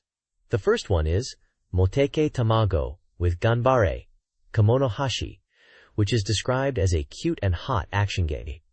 It's a port from the PC Engine and was apparently popular there. The game is about collecting eggs and is designed for up to 4 players in simultaneous battles, taking place on maps where eggs are scattered. The goal is to collect more eggs than your rivals. It also mentions a story mode has been added where the cute platypus character plays an active role. There are screenshots of the gameplay, showing characters collecting eggs in a maze-like environment. The second game on the page is Mario Wario Tugi no Chao Shogi, which is a shogi, or Japanese chess game.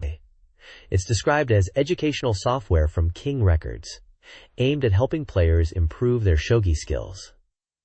It teaches techniques for beginners to advanced players.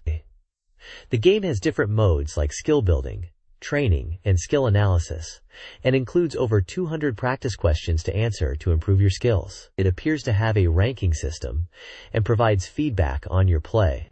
The page shows screenshots of the shogi game interface, including a game in progress and a result screen showing a player achieving the first Dan rank. This page showcases 3 games. First up is Wars, a network RPG set in a medieval world. You choose from 3 professions and engage in communication and cooperation with other players in this world, aiming to become strong and enjoy network gaming with friends. It seems to be pushing the boundaries as a console-based network RPG. Next we have Cross Tante Monogatari, which translates to Cross Detective Story. This is an adventure game with 7 interconnected stories. The focus is on solving mysteries and enjoying a volume of puzzle-solving gameplay. It highlights the use of a point-and-click interface for smooth gameplay and credrom reading, suggesting a quick and seamless experience. Finally, at the bottom there is Ultraman Zukan 2, or Ultraman Encyclopedia 2. This is database software, a follow-up to a well-received first edition, focusing on Ultraman. It promises to be even more comprehensive, detailing settings, abilities, and weapons used by teams like Matt and Tak from the Ultraman series. It covers monsters and characters, and boasts a large volume of information. It also teases the 3rd installment, mentioning its plan for release next year, and will include content from Ultraman Leo, Ultraman 80, Ultraman G, and Ultraman Powered, including theatrical and TV special works. Seventh Wind Island Story Endless is an upcoming adventure RPG centered around wind manipulation. The game features a unique wind system with 5 distinct types of wind. Light green wind aids in bug hunting. Orange wind heals and enlarges. Red wind digs. Purple wind reveals rare insects. And yellow wind paralyzes enemies. Players will utilize a whip to generate wind pressure and control these effects. The game is single player and is 80% complete. It's scheduled for release on November 27th. Priced at 6,800 yen. This page dives deeper into the winds of Seventh Wind Island Story Endless. It introduces the 6th wind, Mizuiro no Kaze, or light blue wind, which has the unique ability to shrink Dr. Garb. While the effect is temporary, it allows players to access small passages, normally unreachable. The article hints at possible story events where shrinking might be crucial, even suggesting entering someone's body. Next up, it details a new item, the fishing rod, or tsurisao. It's described as easier to use compared to the bug-catching net, but relies more on player luck for catching rare fish. The fishing process is simple. Cast the rod into the water, wait for a tug, and reel it in before the fish escapes. Interestingly, fishing isn't just for fish. You can catch various water-dwelling creatures. The page shows examples like the ichiguo, resembling a strawberry, the bakagai, a foolish clam, and the sakasayamai enbo, an upside-down water strider, all classified as fish on Hitsukaze Island. It emphasizes that anything living in water is considered a fish in this world.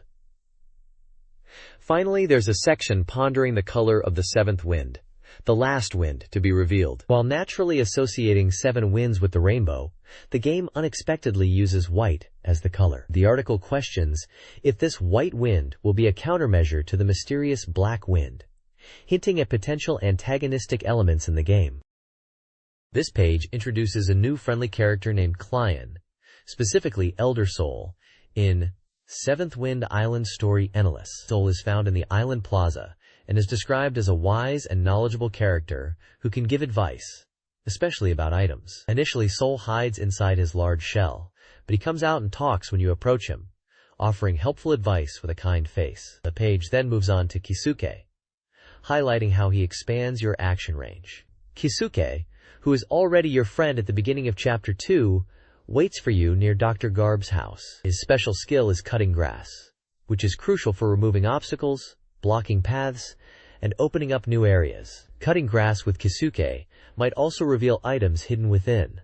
The article also draws attention to the game's animation, specifically both the character animation, using a multi-joint technique for lively movements, and the detailed background animation. Even the backgrounds, like trees and grass, are animated to create a more immersive world. Examples are given of how leaves, vines, and red flowers are subtly animated, demonstrating the attention to detail and bringing the game world to life.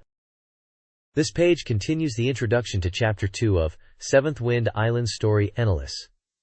It focuses on Kanzu, who is Dr. Garb's rival and known as the island's bully. Apparently, Kanzu is trying to take over Drive Garb's house. The page asks who these two characters barging into the treehouse are, referring to Kanzu and Clion, who was introduced on the previous page. Kanzu is described as usually being calm and collected, but secretly arrogant and wanting to show off his strength. There's a section about a jump minigame related to battling Kanzu, where players need to time button presses correctly for jumps. Poor timing results in failure. The page also details Clion, the propeller rabbit, who flies using his long ears. He's portrayed as timid and often bullied by Kanzu, and, interestingly, he suffers from acrophobia, fear of heights. A section highlights Kanzu's very expressive face, showing off different emotions like confidence, rage, a big laugh, and shock. It emphasizes that player skill in controlling Drive Garb is key to winning against Kanzu in battles, described as minigames involving button timing and directional inputs. Even if you lose, you can easily retry. Finally, the page poses the question, can Drive Garb save Clion? It describes a scene where, after losing to Dr. Garb, Kanzu leaves, and Clion looks like he wants to tell Drive Garb something, hinting at the continuing story in Chapter 2.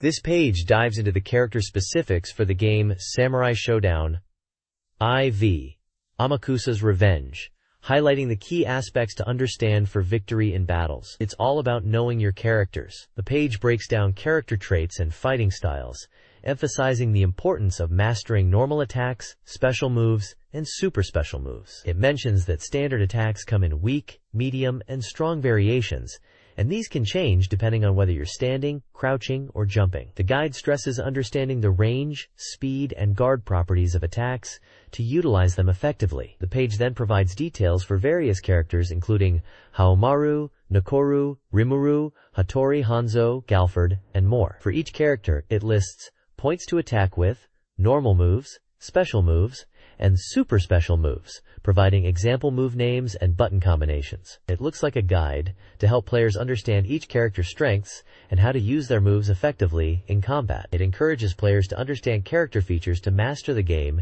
and enjoy both single-player and versus modes, emphasizing that versus play is especially exciting.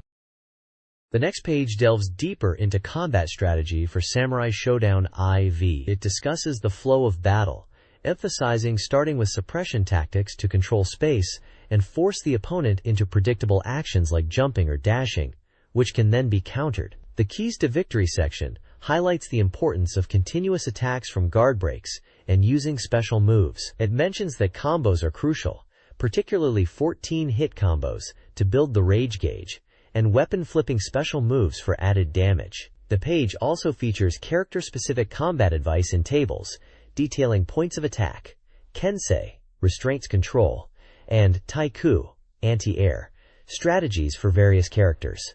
For example, for characters like First Class Sword, Haomaru, and Flower Fan Courtesan Nakoruru. It suggests using jumping attacks to initiate offense. For Flower Fan Courtesan, Rimururu, it advises utilizing projectiles and zoning tactics. Heavenly Wind, 10 Spears, Galford, is recommended for close-range combat. Tables also list specific moves, like Standing Medium Slash, Crouching Strong Slash, Jump Strong Slash, and special moves, paired with strategic advice like Aim for Aerial Control or Control Space. It mentions BBC as a special technique that can be integrated into combos. There are also tips on how to punish opponents' actions and capitalize on openings. Screenshots illustrate combat scenarios and character matchups in the game. The overall tone of the page is instructional, aiming to guide players toward mastering advanced combat strategies in Samurai Showdown IV. This page is an advertisement for the game Can Can Bunny Extra for SEGA Saturn. It's described as a love magic adventure game and is already released as of October 2nd and costs 5,800 yen. The game is rated for ages 18 and over. The page introduces two main characters, Swati and Mari Takaoka. Swati's profile mentions she is a fortune teller by profession, enjoys music and art, and her hobby is trying out restaurants. Mari Takaoka's profile is less detailed, only listing for her birth date, job, and blood type. There are also profiles for two other characters, Amaki Ishinabe, who is a pastry chef specializing in French cuisine, and Hinao Higashiyama, who is an aspiring artist. The text highlights the story, which involves the protagonist meeting these girls in town and building relationships with them, eventually leading to romance. It mentions the Can Can Bunny series and states that Extra will offer a slightly sweet and not too serious love drama experience. The story involves the protagonist getting help from Swati and the 7 gods of fortune to pursue these girls. This page introduces the 6 main girls from Can Can Bunny Extra. Each girl has a profile, including their name, birthday, job, blood type, and a short description, alongside a little quote that represents them. First up is Kaori Sakurazawa, who seems quite virtuous and works part-time while looking for a stable job. Next we have Chisato Sugita, a high school student and aspiring manga artist who loves anime, special effects, and manga. Misao Akoyama from Friend Women's College is described as someone who is bad at rhythm games and is capricious like a kitten, being very clear about her likes and dislikes. Yuki Wakamiya is an announcer who is fluent in English and has a cheerful personality, described as someone who tries to deceive with sincerity. Haruna Sakamoto is a nursing assistant at St. Luca Hospital, portrayed as strong-willed, kind, and dependable despite looking young. Finally, there is Aya Kuwanji, editor-in-chief at Shueisha's Shonen Champion, who despite a workaholic hobby, is actually kind and warm, and gives off a dependable vibe. The page also briefly explains the game's story setup, mentioning that the protagonist needs to collect star fragments with the chosen heroine before the full moon, otherwise they will end up marrying Swati from the previous page. There's also a mention of an extra story in the Saturn version that explores what-if scenarios after the main storyline with each chosen girl. This page is all about the snowboarding game, Steep Slope Sliders. It's advertising the game and highlighting its cool and chill snowboarding world. The page mentions that while it might be a bit early in the snowboarding season, Steep Slope Sliders is here for the SEGA Saturn. It emphasizes the speed and cool techniques you can perform. It boasts a 100% completion status and lists key info such as being published by Victor Interactive Software, releasing on October 23rd at 5,800 yen, being a sports game for one player only, and recommended for all ages. The page then talks about surpassing reality, hidden mode mania, and mentions diverse alpine courses from America and Italy to Japan, including halfpipes, totaling 7 stages in the game. It also reveals that there are hidden courses for a different snowboarding experience, hinting at unusual runs. It introduces extra courses like Space Course and Space Colony Course. Screenshots show these courses look very different from typical snow environments, with futuristic and abstract designs. The page also talks about extra characters, including Lita, a girl character, Glasses Girl, Penguin, Dog on a Snowboard, and Alien. It mentions these characters appear when you clear courses at a high level. Essentially, this page is promoting the game Steep Slope Sliders and focusing on its extra content, hidden modes, unusual courses set in space, and quirky extra characters to unlock. aiming to entice players with more than just realistic snowboarding. This review provides a detailed guide to the Steep Slope Sliders snowboard park course, designed for enjoyable snowboarding. The course features several distinct areas, beginning with the start area and progressing through the jump ramp, quarter pipe, rail, angle ride, and continuous jump sections. Each area offers unique challenges and opportunities for tricks. The jump ramp emphasizes momentum and air time, while the quarter pipe is ideal for practicing jumps. The rail and angle ride sections offer advanced techniques for stylish descents. The continuous jump challenges players with a series of jump platforms. The course culminates in the end section, a junkyard setting. The reviewer encourages players to experience the fun and diverse challenges of the snowboard park. This page introduces the new generation puzzle game called Noon for the SEGA Saturn. Developed by Microcabin, this competitive puzzle game is described as having an irresistible pop-pop feeling when crushing jewels. It's coming to Saturn soon and promises direct attacks against opponents. The game features cute characters battling it out on a screen without partitions. Gameplay revolves around manipulating Noon gems. You eliminate normal Noon by aligning 3 or more of the same color, or by hitting 2 of the same color and then hitting another of the same color gem. Rainbow Noon gems act as wildcards, and there are also Ojama Noon, black gems with faces, which appear when you clear many gems and are sent to your opponent as obstacles. The objective is to fill your opponent's check zone area with gems to win. This check zone is marked in blue and green, and if it's filled, a countdown starts. You must clear it within 10 seconds to avoid losing. The reviewer is clearly excited about Noon, having seen it at a game show and anticipating its December release. It will be priced at 4,800 yen and supports up to 6 players using a multi-tap, emphasizing its competitive action focus. Noon is a puzzle game with 4 modes: a tutorial, scenario play, story-driven campaigns, score attack, high score challenge, and versus play, multiplayer battles. Vs play is highlighted, allowing up to 4 players to compete by sending Noon gems to each other. Scenario play is shown with screenshots, hinting at a campaign mode. Score attack focuses on skill building. Gameplay involves techniques and items.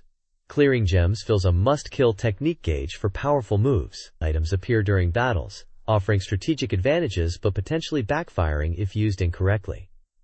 The page features a character select screen showcasing characters. Noon is presented as a feature-rich, engaging, competitive puzzle game with depth.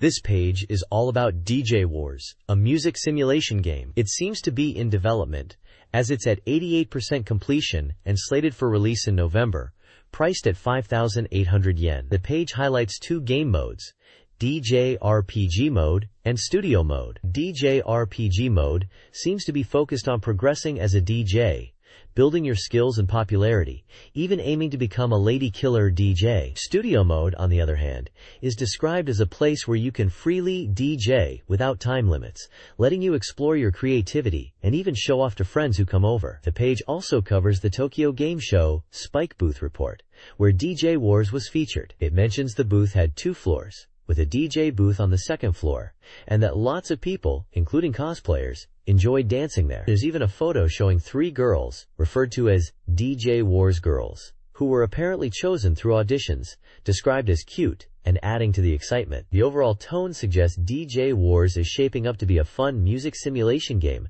focused on rhythm and DJing, with different modes to suit both career progression and casual jamming. The reviewer sounds positive about the game's development and the buzz around it at the Tokyo Game Show. Yuhi, your guide in DJ Wars, presents essential pre-club tips.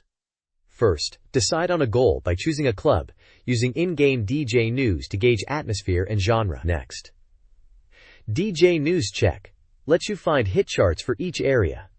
Selecting popular songs that fit the club's style is key, but don't neglect your unique flair. Sound Material Pickup advises choosing tracks and sampling voices that match the club's vibe, using sound effects for a cool performance.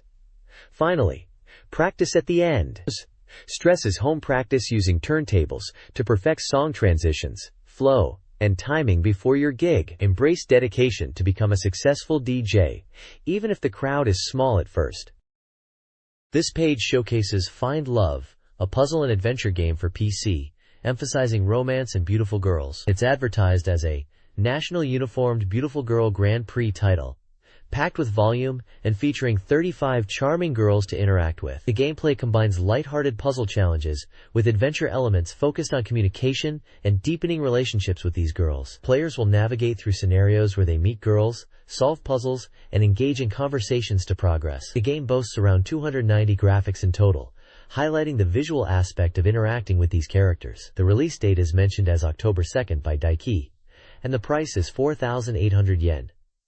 It's also noted that this is for players aged 18 and over. There's a section explaining how to advance in the game, focusing on selecting an area and girl, starting the game, solving puzzles to trigger adventure mode where you converse and choose actions, deepening your bond, and aiming for happy endings. Another part discusses potential bonus elements, suggesting there might be girls initially unavailable, and hinting at branching storylines and hidden elements to discover through multiple playthroughs. It also mentions postcards being used to vote for favorite girls, with the top 3 potentially appearing in future software. Find Love features 4 puzzle types: jigsaw, panel, concentration, matching cards, and spot the difference. As you progress, the difficulty increases, requiring accurate answers to questions from the girls. Players can revisit completed puzzle images in the filing box gallery, and unlock special illustrations by clearing puzzles. A uniform fan club is planned, offering newsletters, merchandise, and event information. The game emphasizes happy endings, illustrating the romantic progression through stages like beginning, acceptance, turn, and conclusion. This page is all about the Formula Grand Prix team management simulation game. It seems to be a game where you take on the role of an F1 team owner, managing your team through a 16-race season to become champions. The page highlights that this is a simulation where you are the team owner, not the driver, focusing on managing the team and watching the races unfold. Before each race, you can configure your car, decide on tires and fuel, and give instructions to your drivers, taking advice from your secretary. Races can be quite long, between 40 to 80 laps, and the game includes pit stops and tire changes. For players who want to watch the race without playing, you can adjust the race speed to 2x, 4x, or even 8x speed, but you can't skip the race entirely. The game is described as a team management simulation, where you enjoy the Grand Prix from the owner's perspective. It looks like the release date is set for November 6th, with a price of 6,800 yen. This page shines the spotlight on the action game Ninja Jajamaru-kun, Onikiri Nin Pao Chao Gold, from Jaleco. It seems to be a revamp of the classic series, bringing Jajamaru-kun into the 3D realm. The article emphasizes that while the perspective has shifted from the traditional 2D side-scrolling to a 3D view, the core ninja action gameplay remains. Players can expect fast-paced sword fights, leaping across rooftops, and utilizing ninja techniques like in the older games. The screenshots showcase the polygonal graphics and action sequences, featuring familiar characters like Jajamaru-kun, alongside enemies such as Yuki-chan and Karakasa, all rendered in 3D. The page highlights the dynamic and speedy movements expected in the game, focusing on strategic attacks and utilizing ninja arts like fire techniques and leaf concealment. Overall, it seems to be a modern take on the Ninja Jajamaru-kun series, promising to retain the fun of the originals while embracing 3D action. The next page presents an article about a groundbreaking low-cost 3D goggle system called VR Surfer, originating from the US company Vrex. The reviewer received a direct mail about this wireless 3D viewer, priced at $119.95, which is about 14,000 yen for a full set. The article details the system's features, explaining it as a cable-free 3D goggle system that uses LCD shutter technology. The VR Surfer is highlighted as a wireless solution, unlike wired alternatives like Virtual I/O and Sony's Glastron, which also have power supply concerns. The system works by switching images for the left and right eyes at 1/30th of a second, requiring specially recorded videotapes or PC software. A transmitter placed on top of the TV sends synchronized signals to the goggles wirelessly using infrared. It's powered by a small 6-volt battery, promising around 1,000 hours of use, and can function independently within a 3-meter radius of the transmitter. The reviewer notes that, while the VR Surfer is simple, the synchronization between the video and the LCD shutters via infrared is a key point. They also mention that Vrex, the company behind VR Surfer, has a website and is involved in VR information kiosks. The article concludes by suggesting the VR Surfer could be a viable option for home 3D gaming, especially for existing 3D game consoles, but also cautions about potential eye strain. This page is the cover for a SEGA Saturn Software Complete Guide section in the magazine. It features a colorful and prominent circular design with the words, SEGA Saturn Soft Complete Guide around the edge. In the center, there's an anime-style rabbit witch character with a pointy hat and gloves, looking determined and pointing a finger outwards. The page announces that this section is a strategy guide for SEGA Saturn games that have already been released, promising thorough coverage of these titles. This issue will feature a wide range of games. The page also lists upcoming strategy guides for specific games on the following pages, including Street Fighter Collection, what is listed as Zelda Nashiruto, Winning Post Final 97, the Shoot-'em-up Dodonpachi, Miniskirt Police, and Silhouette Mirage, which is specifically credited to Treasure and especially at the bottom of the page. It seems this section will offer detailed guides and strategies for these Saturn games. This page is a strategy guide section for Super Street Fighter Collection, focusing on continuous techniques or combos to help players win in fighting games. It highlights the importance of finding openings and executing combos. The page features combo lists and strategic tips for several characters. For Ryu, it details combos that incorporate his signature Hadouken and Shoryuken moves, explaining how to link them effectively. For Ken, it mentions his aggressive style and combos, using Shoryuken and Tatsumaki Senpukyaku. Guile's section focuses on his charge character nature and combos that utilize Sonic Boom and Somersault Kick. Chun-Li's section explains her combo potential with Standing Strong Punch and Downward Strong Kick, and her special moves like Kikosho and Senretsu Kyaku. Zangief's section discusses his GR Apple Heavy style and combos that lead to his signature spinning piledriver and double lariat. The guide gives specific examples and instructions for each character's combos, offering practical advice to players looking to master Super Street Fighter Collection. It's presented in a clear, list format with character portraits to easily identify each section. The next page continues the Super Street Fighter Collection Strategy Guide, this time focusing on 5 more characters: Dhalsim, E. Honda, Blanka, Balrog, and M. Bison.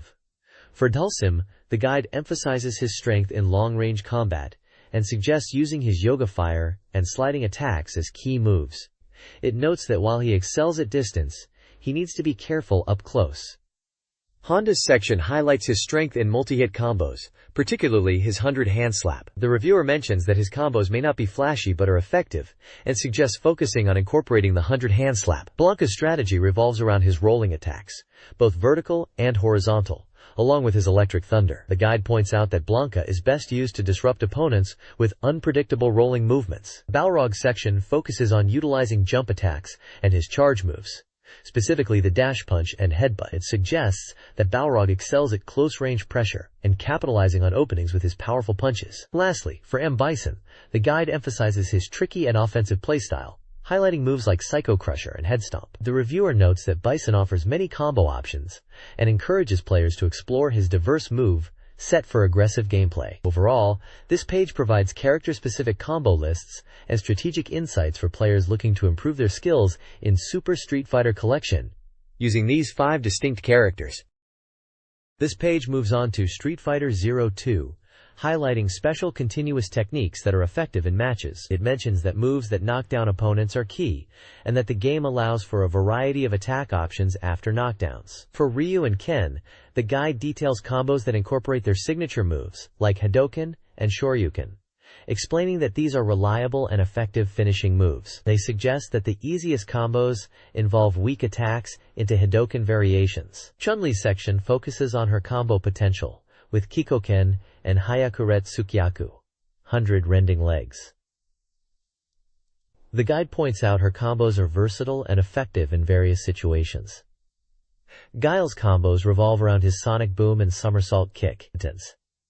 It mentions that his combos are essential for offense and can be used to control space effectively.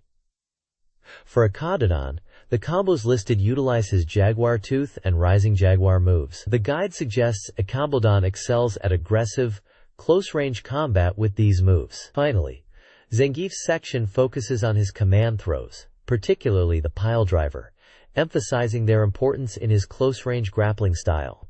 It suggests using throws effectively to damage opponents at close quarters. This page continues the Street Fighter 02 Combo Guide. Now moving on to Sagat, Sakura, Dhalsim, Honda, and Rose. For Sagat, the guide points out his versatile fighting style and focuses on combos using his Tiger Shot and Tiger Blow, emphasizing the importance of mixing up normal moves into combos. Sakura's section highlights her ability to easily incorporate super combos, particularly from crouching weak kicks, making her a strong offensive character. Dhalsim's combos are described as unique, utilizing Yoga Fire and Yoga Flame, and the guide notes the importance of timing in executing his continuous techniques. Honda's section features combos that are simple and powerful, with a focus on his sumo headbutt and vanishing flat, noting his strength in close-range combat. Finally, for Rose, the guide presents combos using Soul Spark and Soul Throw. It mentions that her combos are straightforward but effective and essential for her fighting style. The page ends with a next section, teasing that more character guides will be featured in the next issue. This page introduces Zerdine's Child, which is known as Blazing Heroes internationally. It's been out for a week, and they are revealing 4 hidden parameters that add depth to what looks like a simple system. The game focuses on a mercenary group, led by the player aiming to unify the continent. You can choose to become a knight or remain a mercenary, shaping your destiny. The page discusses game mechanics like unit types mercenaries and knights, and how battles are evaluated numerically. It talks about various gameplay aspects. There are training locations, where you can learn special moves and gain an advantage in combat. The arena is featured where you can earn money and recruit new characters, and it's mentioned that rival mercenary groups exist, about 20 in total, who are tough opponents. Shops are also highlighted as a source of information and possibly rare weapons, hinting that eavesdropping on shopkeepers might lead to valuable discoveries. Screenshots show in-game battles, dialogue scenes, and town environments, illustrating the different facets of Blazing Heroes. This page continues the guide for Blazing Heroes and focuses on mid-game unit formations to decide the direction of battles. It suggests 4 main types of formations. The first is a balance-focused formation using cavalry and infantry to cover weaknesses, good for general use. The second is durability-focused, using paladins for strong direct attacks and archers for ranged support, effective against enemies without magic users. The third is mobility-focused, utilizing only cavalry for increased movement speed, suited for fighting beastmen, bandits, and mountain bandits, but risky against heavily armored opponents. Finally, there's magic attack-focused, using foot soldiers and dark mages to capitalize on powerful magic, good for overwhelming enemies, but vulnerable if magic runs out. The page then details 4 hidden parameters that influence gameplay, namely Valor, Fame, and Karma. Valor increases based on job rank, affecting events, with higher ranks earning rewards faster. Fame starts at 100 and changes depending on actions, impacting the game's ending. Higher fame is better. Karma changes with each mission, affecting the ending and triggering warnings from church officials if it exceeds 90, especially if you take bribery during missions. The page includes example rank values and reputation ranges related to fame, showing how different levels of fame translate to in-game reputation descriptions, from highly anticipated to murderous intent. This page is all about winning Post 2 Final 97, which is presented as a data update version of the original Winning Post 2. While the core game system remains the same, this edition corresponds to the 97 season program and incorporates significant data updates like real-life jockeys and new bloodlines for stallions and mares. The game also adds new events, including developing original jockeys who become your personal riders, a feature not present in previous versions. The article highlights that the game is an SLG, a simulation game, but emphasizes the human drama and the bond between people and horses, aiming to deliver an experience beyond just horse racing and winning. The game spans 30 years, focusing on the journey of becoming a horse owner, managing finances, expanding business, and experiencing the drama of the horse racing world. The page breaks down the race preparation process into 3 steps. First, deciding the race rotation in consultation with trainers, which can be changed mid-seasons. Second, adjusting training menus, which are initially set by trainers, but players gain more control as they gain experience. Finally, issuing instructions to the jockey right before the race, choosing tactics from 4 types, or leaving it to the jockey's discretion. There's also a spotlight on the horse Sakura Laurel, detailing its real-life story and in-game stats, emphasizing its bloodline and achievements, highlighting how the game incorporates famous horses and their histories into the gameplay. This guide provides tips for succeeding in winning Post-2 Final 97 as a horse owner. First, build capital and experience by entering local exchange races, focusing on easier wins to start. Second, select races that match your horse's specific abilities, considering surface, turf versus dirt, and distance preferences. Explore races like the February Stakes or shorter mile events if your horse struggles in its usual race type. As your horse improves, aim for prestigious overseas races like the Derby, Japan Cup, and Arima Kinnan. Third, actively interact with the game world by visiting stables and building relationships with trainers and other characters. The 97 edition also includes new features like overseas races and the ability to develop original jockeys, enhancing the social aspect of the game.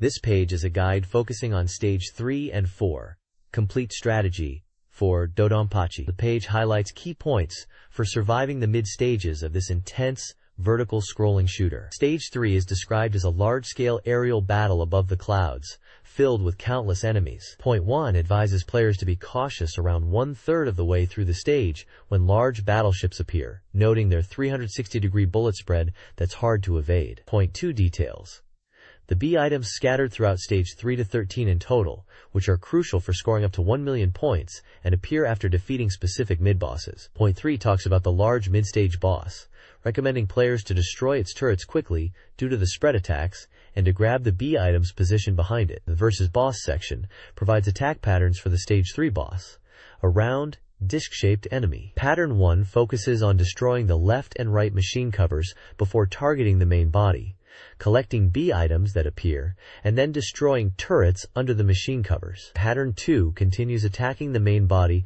after the covers are destroyed, emphasizing rapid turret destruction. Pattern 3 highlights dodging blue bullets and efficiently utilizing gaps in the cover's attack pattern. Overall, the page offers strategic advice for tackling the challenging mid-game sections of Dodonpachi, focusing on enemy attack patterns, B item collection, and boss strategies. Stage 4 in Dodonpachi takes place in a ruined city. Players should memorize enemy spawn locations and times. Destructible background buildings yield star items for points. Some buildings hide enemy forces and unleash a battleship when destroyed. The second half of the stage features fast, difficult to evade red enemy ships, and bombing is advised. The Stage 4 boss is a warship with 3 attack patterns. Pattern 1 involves bullets. Pattern 2 uses wave cannons requiring dodging.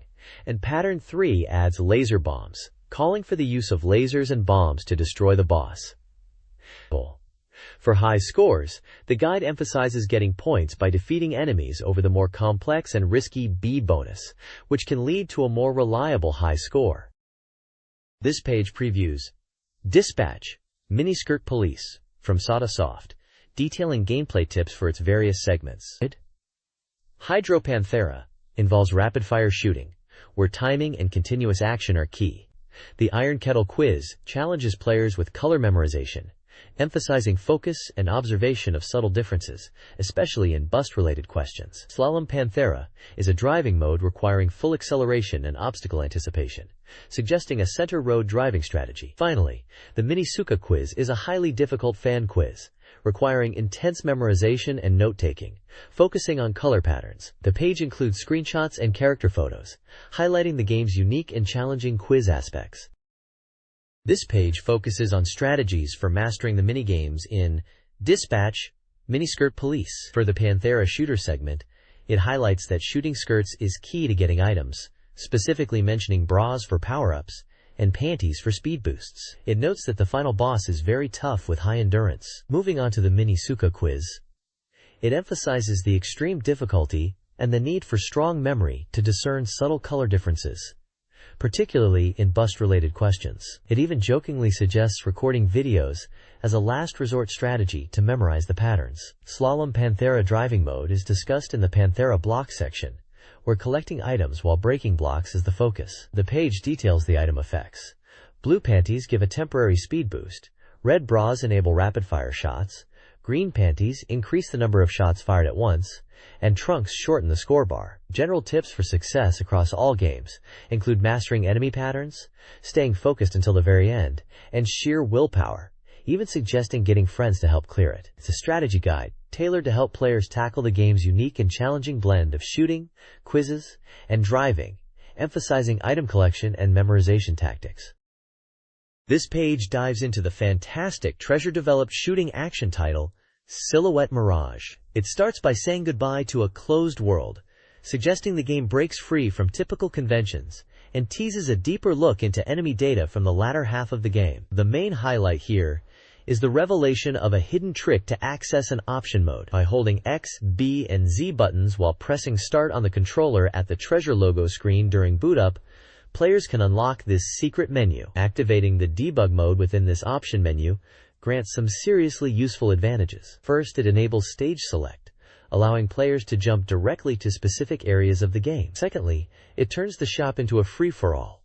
Players start with the maximum money. Physical and spirit meters are fully restored at each section break, and you can purchase any parasite from any shop, regardless of level. Finally, debug mode provides various utility functions, like skipping scenes with the start button during gameplay, or forcing scene progression and displaying collision detection for terrain and characters when pausing the game. It's a fantastic set of tools for players looking to explore the game thoroughly, or perhaps overcome a difficult section.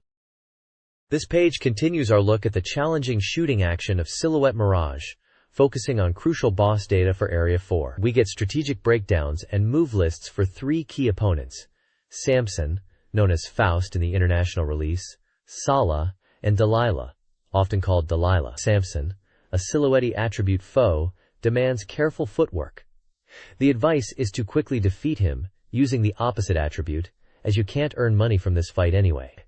Effective attacks involve timing jumps to avoid his flames, and potentially reflecting them before sealing his moves with the correct attribute. Nussala, a Mirage attribute character, is notable for carrying a large amount of money.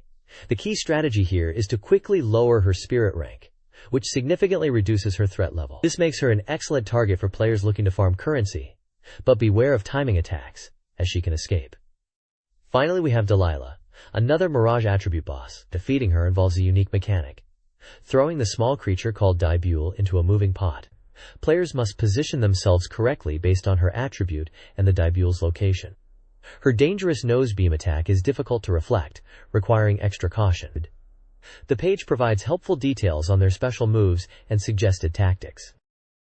This page focuses on Area 5 of Silhouette Mirage, introducing 2 new bosses, Yonasashin and Yona Commander, along with another enemy named Megid. Yonasashin, a normal attribute enemy, is vulnerable to standard shots. Unlike previous normal attribute foes, it uses reflector attacks, mainly hunter spiders, and small spider projectiles. The strategy is to use the reflector button to bounce back its projectiles, and use the capture net when it's vulnerable to inflict damage. Yona Commander, also normal attribute, isn't as strong as it looks, but is surrounded by soldiers, so clear them out first. When the commander's attribute changes to green, use reflectors to defend against ground attacks. You can damage the commander effectively with napalm when it deploys its napper bombs. Getting close to the commander and crouching can sometimes trigger it to appear more frequently. Megid, described as the silhouette supporter, is a tough mid-boss. It's advised to approach cautiously and use reflector bounces to attack. Megid uses Megid tornado attacks, so be aware of being knocked down. It's positioned in a fixed location, making side-to-side movement crucial. Finally, there's a table listing various techniques for a character, categorized by rank from A to D. These include moves like Zero Jump, Viper Wave, Killing Arm SPL, Rose Straight SPL, Rose Straight, Grand Needle, Air Cutter, Megid Tornado, and Trick Throw. These are different attack names and categories, likely ranked by their effectiveness or difficulty to execute. The next page continues the strategy guide for Silhouette Mirage, delving into the bosses of Area 6 and Area 7. The comic strip at the top features the recurring cat and skeleton figures discussing game companies and Silicon Valley. Area 6 features the boss, Garu Garin, a guardian angel type. While not overly difficult for the final areas, it can take time if not approached efficiently. The key is to check its wing color to determine its current attribute.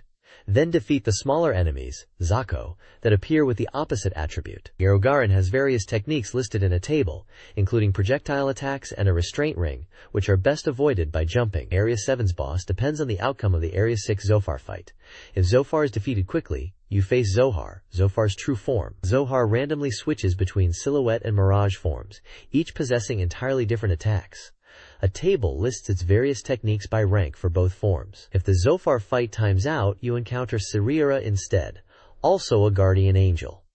Sarira's attributes are split between its wings, and it can attack with both simultaneously. After taking damage, Sarah transforms, and its attack patterns change significantly.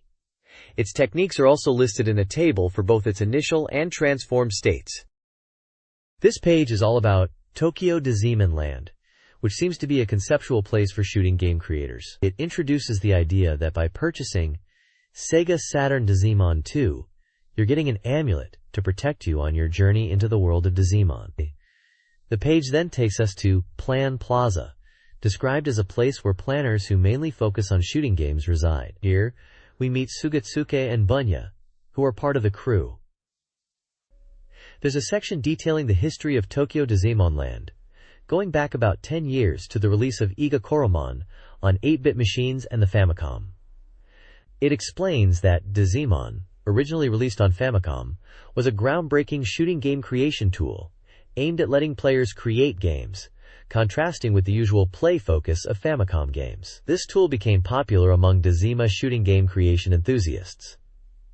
The page briefly touches upon the original Dizemon for Famicom and its Super Famicom successor, Dizemon Plus, highlighting the improved capacity and controls in the Super Famicom version. Finally, we get introductions to Sugatsuke, the planning leader who handles text and cost management and seems to be a car enthusiast, and Bunya, who is in charge of illustrations, dot designs, and sound, and also reads fan letters. The page includes screenshots from both the Famicom and Super Famicom Dizemon games to illustrate the article. It seems to be an introduction to the creators and the concept behind the Dizemon series. This page continues the journey into Tokyo Dizemon Land, diving into game creation, starting with character design. The article emphasizes that, to build a world, you need compelling characters first. It shows the design process, from rough sketches to polished pixel art, featuring a character named Netsuko as an example. They stress that good character design is key to making a game world feel real. Moving on to pixel art, or dotting as they call it, Watashi Bunya gives some expert advice. He mentions not to get bogged down in details too early, but to focus on the overall balance and composition first. They demonstrate the pixel art process, from initial outlines to shading and final touches, highlighting the importance of spirit and energy in pixel art. They also point out the importance of balancing characters and backgrounds in your pixel art creations. Finally, Drive Bunya shares some industry insights in Dr. Bunya's A Little Good Story. He talks about the different types of people in the game industry, like those in Plan Plaza, and producers, sharing some funny anecdotes about the development environment. He touches upon the shift towards polygons from pixel art in recent times, and how even pixel artists are adapting to the polygon age, joking about how quickly polygons are now becoming the norm. This page is all about elf goods and news. It's titled Just Meet Elf, and it looks like a mail-order catalog of elf merchandise, celebrating the games they've released so far, especially Dusei 2 and Yuno. There's a big section listing various Dusei 2 goods you can buy, like pillow covers featuring the characters Yui and Sakura, posters in M and L sizes, mousepads with PC game package art, and special anniversary edition mousepads. They also have figure models of characters like Saki, Kurumi, and Minaho, sold individually or in sets, and elf telephone cards featuring games like Dragon Knight 2, Foxy, Shangri-La, Dragon Knight 4, Metal Eye 2, Legacy, Downgrade, and Yuno. Other merchandise includes original uniform sets, Sakura original music boxes, and lower-grade original pin badges. Prices range from around 1,200 yen for telephone cards to almost 60,000 yen for the uniform set. There's a little comic strip section called Dorwell Teacher's Foot and Elf, featuring cat characters, which seems to be a humorous side note. Finally, there's an elf rumor bulletin board announcing that Yuno is finally coming out on December 4th and mentioning voice actors for the game. It also talks about the magazine corner getting a revamp and looking forward to the future, hinting at more exciting content to come. They mentioned that the Tamaz column, in this issue, is the last one. This page is the final installment of the Welcome to Kanaya Aya World comic strip series, hosted by the artist Kanaya Aya. As hinted on the previous page, this recurring feature is concluding. The page features several panels of manga characters in humorous situations, reflecting on everyday frustrations and strange ideas. One set of panels revolves around the concept of a bizarre, rainbow sweet potato soda, with characters reacting negatively to the idea, but eventually trying it. Another panel touches upon the common annoyance of public transport only being available when you don't need it, referencing buses bound for Shinkoenji. There are also humorous references to Wally, likely from the popular Search and Find books, and Murphy, suggesting Murphy's Law, fitting the Rule 1 subtitle, which could be a comedic take on rules of the world or life. The artist includes a message thanking readers for supporting the series over its 18 installments, and expressing gratitude to the magazine staff. They mention this corner is ending but voice their ambition to continue working as a manga artist or illustrator, wishing everyone well. The page confirms the series' conclusion and anticipates the artist's future work with excitement. This page features Volume 4 of the Arcade Express section, introducing new and currently running titles in arcades. The main focus is the latest entry in the popular Pay series of mahjong games, titled Super Real Mahjong Pay 7, developed by SEGA. This series is well known for its animated characters and stripping mahjong gameplay, with Pay 7 adding voice acting. The game's story is set at a villa in Izu, focusing on a summer incident involving the wealthy Mabisaka family, who are mahjong enthusiasts, and their two daughters. Featured characters include Yuriha Mabisaka, a 15-year-old junior high student, and Etsuko Toyohara, a 20-year-old college student working as a live-in helper at the villa. The page provides illustrations and brief profiles for both characters. Super Real Mahjong P7 is a one-player mahjong game that was scheduled for arcade operation in October. This page continues the spotlight on Super Real Mahjong P7. It introduces two more characters, Mahiru Mabisaka and Sarika Todo. Mahiru Mabisaka is the 18-year-old sister of Yuriha, presented as cool and athletic, but with hidden passions. She enjoys sports, especially swimming, and is very competitive in mahjong, deeply loving her younger sister. Sarika Todo is introduced as a 25-year-old live-in tutor and mahjong instructor for the Mabisaka family. She's portrayed as intelligent and composed, possibly hiding a wilder side. She is strict in her teaching and aims to train top-level mahjong players, especially within the Mabisaka family. The page also details 3 story modes players can choose from at the start of the game. Story A is titled Summer, Beach, Mahjong, focusing on Doki Doki Club motion, with Mahiru and Yuriha. Story B is Rivals Are Classmates, featuring a mahjong fight between Natsumi and Mahiru. Story C, Summer Memories Are at the Table Together, involves Natsumi-sensei's charming extracurricular lessons. The reviewer mentions the game offers even deeper gameplay with these story modes, including changes in opponent order and presentation, plus the ever-popular undressing scenes that the series is known for. They encourage players to aim for total story domination and look forward to the upgraded Real Mahjong experience. This page is from AM2 Official Corner Volume 70 of AM2 Express Weekly, focusing on Virtua Striker 2. It announces an official Virtua Striker 2 tournament, the 5th round of the official dojo, and highlights some gameplay tips and secrets. The page mentions Bin-chan's goal and a call for everyone to assemble, possibly related to the tournament. It details 2 formations, 433 and 343, explaining their strengths and how they function in the game. In the secret information section, it reveals how to get a paper snowstorm effect in stadiums by rotating the lever 3 times clockwise during team selection. It also humorously discusses the embarrassment of scoring own goals in tournaments, especially after team photos. The expansion edition Q, and a section addresses how to stop line dribbling, a common tactic. The advice is to avoid reckless tackles, and instead mark the dribbling player closely, positioning your player between the opponent and the ball to intercept it, preventing them from cutting inside. The page ends with a "Congratulations" image and JSM Group logo at the bottom.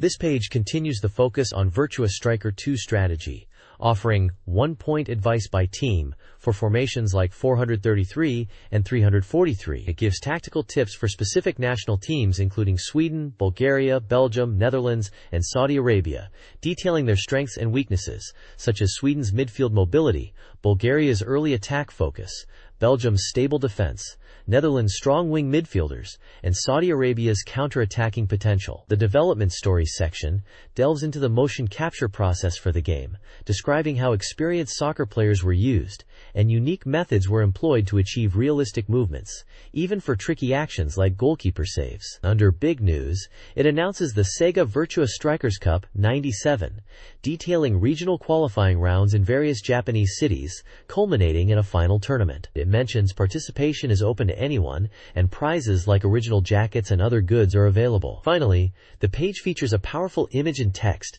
declaring the start of the Strikers' heated battle.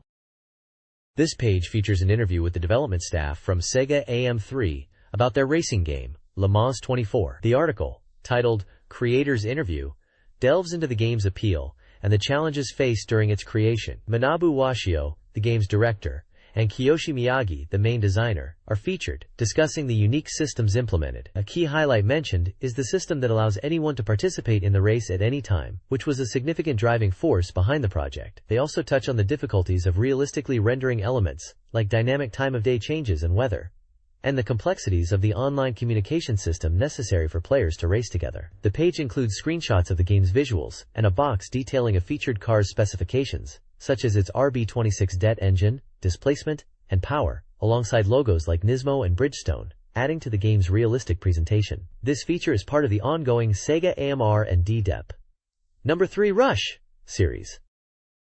This page continues the interview with the SEGA AM3 development team about Le Mans 24. They're discussing how they aim to create a game that's enjoyable for everyone, even beginners, while also being deep and rewarding for experienced players. The team wanted to avoid making it too simplistic, and aimed for a balance that would appeal to a wide range of players. They talk about leaning towards simulator-style gameplay recently, but prioritizing ease of entry for newcomers with their free entry system, fostering a shared sense of fun. They also mention the challenge of realistically portraying France in the game, including the buildings and scenery. The interview also introduces Narito Serizawa, the main programmer for Le Mans 24, described as a veteran at SEGA, who transitioned from system programmer to game programmer. Shunsuke Kato is also featured as being in charge of promotion, handling things like tie-ups with other companies, event planning, and press relations.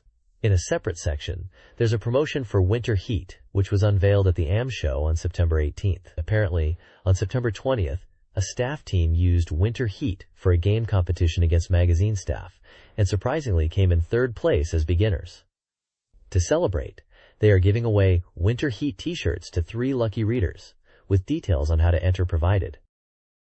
This page dives into the world of model building, with the second part of the Cybertroopers Virtualon Garage Kit course, focusing on the essential skill of painting. The lecturer, Ayumi Sumiyoshi, returns to guide readers through the process, starting right after the surface preparation covered in the previous issue. The course emphasizes planning the color scheme before you even pick up a brush.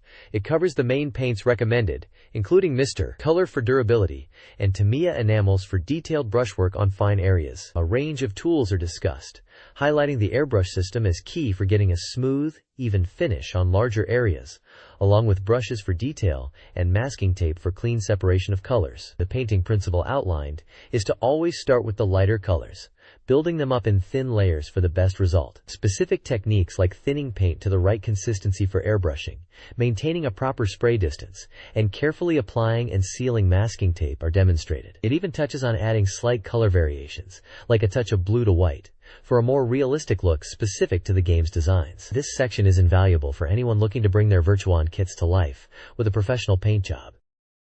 This page continues the model building guide, focusing on painting techniques. It goes through steps like applying blue paint after the yellow base coat is dry, emphasizing masking to protect already painted areas. It details using enamel paints for finishing touches, and painting the black details, suggesting flat black for a more sophisticated look. The guide also covers correcting any mistakes during the painting process. Below the model painting section, there's an announcement for prize winners from previous magazine issues.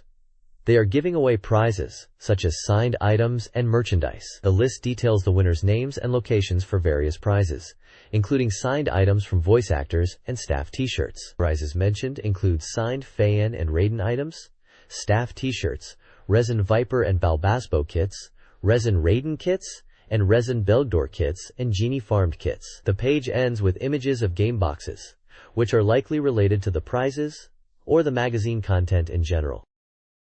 SNK World 97 provided reports from various game events in 1997. The Tokyo Game Show in May featured King of Fighters 97, showcasing artwork, logo cars, and the excitement around discovering hidden character commands. The Saturn version of Samurai Showdown IV, Amakusa's Revenge, was also highlighted. The 35th Amusement Machine Show in September, held at Tokyo Big Sight, focused on arcades, with Samurai Showdown prominent. Events included game explanations, voice actor shows, and tournaments, along with a focus on the Hyper Neo Geo 64 system. The Neo Print system, offering KOF character photos, was also mentioned. Event reports detailed Samurai Showdown events featuring voice actor performances and stage shows, including tournaments, and the popularity of new action games like Shock Troopers. Finally, music releases for SNK games were scheduled, including King of Fighters 97 soundtracks and drama crids. This page is all about the Orochi team in King of Fighters 97, confirming that they are indeed playable. The page title excitedly proclaims, "They're usable after all! Orochi team!" It describes how to unlock them on the character select screen by inputting a complex button combination. The page then details each of the Orochi team members: Chris, Shermie, and Yashiro. Chris is described as being similar to his normal form in terms of mobility, but possessing stronger grappling, special moves, and projectile techniques. Shermie is portrayed as a tricky character, excelling in aerial combat and rushdown tactics. Yashiro is highlighted for his high-spec performance and powerful throws, focusing on overwhelming opponents with relentless attacks. There's a section where two reviewers, Masa and Takap, give their thoughts on the Orochi team. Masa mentions that they've been strong in arcades for a while, especially Yashiro and Chris, and with the addition of Orochi and Orochi Leona, it's getting out of hand, expressing concern over their power. Takap agrees that they are undeniably strong, almost unfairly so, and jokes that they are composed of hidden characters, praising Yashiro's coolness and usability. Both reviewers seem to agree that the Orochi team is a force to be reckoned with in King of Fighters 97. The next page features Reiko Yanagita's Internet Trek, a column exploring interesting corners of the web. This installment is a grand collection of online presence and campaign events hosted by various companies. It's presented through a simulated web browser interface, detailing different websites where readers can enter contests and try their luck at winning prizes. The column highlights campaigns from companies like Glico, Morinaga, Kirin, and SEGA. These range from simple online applications and questionnaires to interactive events like online games and lucky draws. The reviewer talks about the excitement of finding these campaigns and the possibility of winning various goods. A significant section focuses on the official SEGA website, pointing out that they frequently hold generous events. Mention is made of winning SEGA Saturn consoles and other SEGA merchandise, including prizes tied to a summer campaign featuring Sonic the Hedgehog. There's even a screenshot of the results page for this Sonic contest. The column also touches on the reviewer's journey through the web, noting that they initially intended to visit Honda's Correlated site, but were sidetracked by links leading to other interesting places, like Morinaga Milk's page focused on Formula Nippon racing. Small screenshots show some of the linked pages, including a simple fishing game and a treasure map game. The reviewer shares their own success in winning prizes from some of these online events, emphasizing the fun and tangible results of exploring these web campaigns. This page features Drive Fuse's column, Weekly Fuse Academia, where he explores the subtle relationship between games and art, focusing this installment on The Joy of Waiting. Using the SEGA Saturn multimedia title Chisato Moritaka, Watarasebashi/Lala Sunshine as his example, Drive Fuse delves into the experience of using such software. He initially contrasts the delays encountered in multimedia titles, like waiting for screens to load, with the instant access provided by traditional media like spreads or videos. However, the core argument of the column is that this waiting is not a drawback, but can be an intentional and valuable part of the experience. Dr. Fuse suggests that the time spent waiting, in the context of the game's design, can actually heighten the enjoyment when you finally reach your goal, such as a song starting. He draws a parallel to life itself, where the journey and the delays along the way contribute to the overall richness and joy, rather than just the final destination. Ultimately, he concludes that listening to music through game software can be more rewarding than just playing a simple audio CD, because of the engaging experience built around the necessary waiting. The page includes a large image of the singer Chisato Moritaka, a screenshot from her multimedia title, and a small illustration representing Drive Fuse. This page features Mother Hakozaki's weekly fortune-telling section for the period of October 3rd through October 9th. It opens with a brief introduction to Mother Hakozaki herself, noted as having over 20 years of experience in fortune-telling and recently consulting with the magazine's editorial staff. It also highlights this week's lucky person, a character named Yuki Yabushita who is a Libra, providing a quick rundown of her week, including health notes and social invitations, and summarizing her luck levels in various areas like money, health, work, and love. The core of the page is a comprehensive horoscope covering all 12 zodiac signs, with separate readings provided for boys and girls. Each sign is accompanied by a small, charming illustration representing it. The forecasts offer advice for the week across different aspects of life, such as general luck, health, work or study, and relationships. A key at the bottom uses symbols to indicate the overall luck level for each sign, giving readers a quick, visual reference. This is a standard feature in many magazines, and it's cool to see it included here for Saturn gamers to check their weekly fate. SEGA Saturn Magazine's Urawaza no Kiwami, Extreme Techniques section shares reader-submitted game tips. Prizes are offered for the best submissions. Featured tricks include unlocking multiple endings in Mobile Suit Z Gundam Part 2, a Pro Yaku Great 9 tip to remove the pitching cursor, a code for Terra Cresta 3D to gain 99 ships, and a hidden illustration in Voice Fantasia S. Koten Kujutsu Hyaku Monogatari reveals hidden warning messages based on the console's clock, and a Marvel Superheroes command, Anita specific, is also mentioned. Readers are encouraged to submit their own secrets via postcard. This page presents the SEGA Saturn Weekly Soft Review covering releases from September 27th to October 10th. It explains that this section reviews new Saturn games scheduled for release within a week, based on trial play conducted by the editorial department using finished versions or samples. Reviews are provided by different groups: female users, high rollers, and guest writers. 2 games are reviewed. The first is Design-O-Matic 2, a shooting game creation tool releasing on October 9th.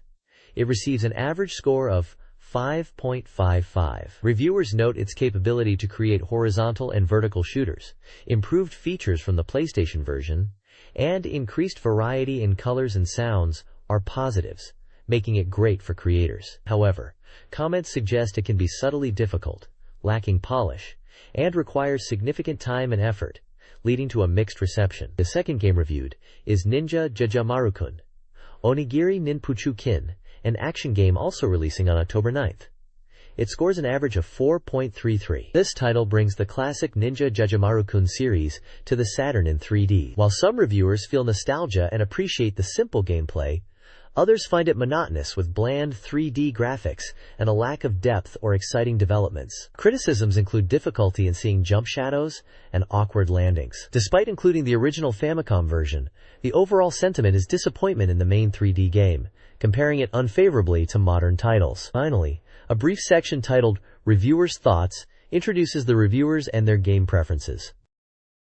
SEGA Saturn Weekly Soft Review provides insights into 3 games. Tactics Formula, a racing-themed board game, received mixed reviews for its simple, unexciting gameplay and tedious setup, averaging a score of 4.33. Dead or Alive, a fighting game ported from arcades, earned high praise for its impressive graphics, offensive-focused combat, and accurate arcade feel, achieving an 8.33 average. Asuka, 120% Limited Burning Fest.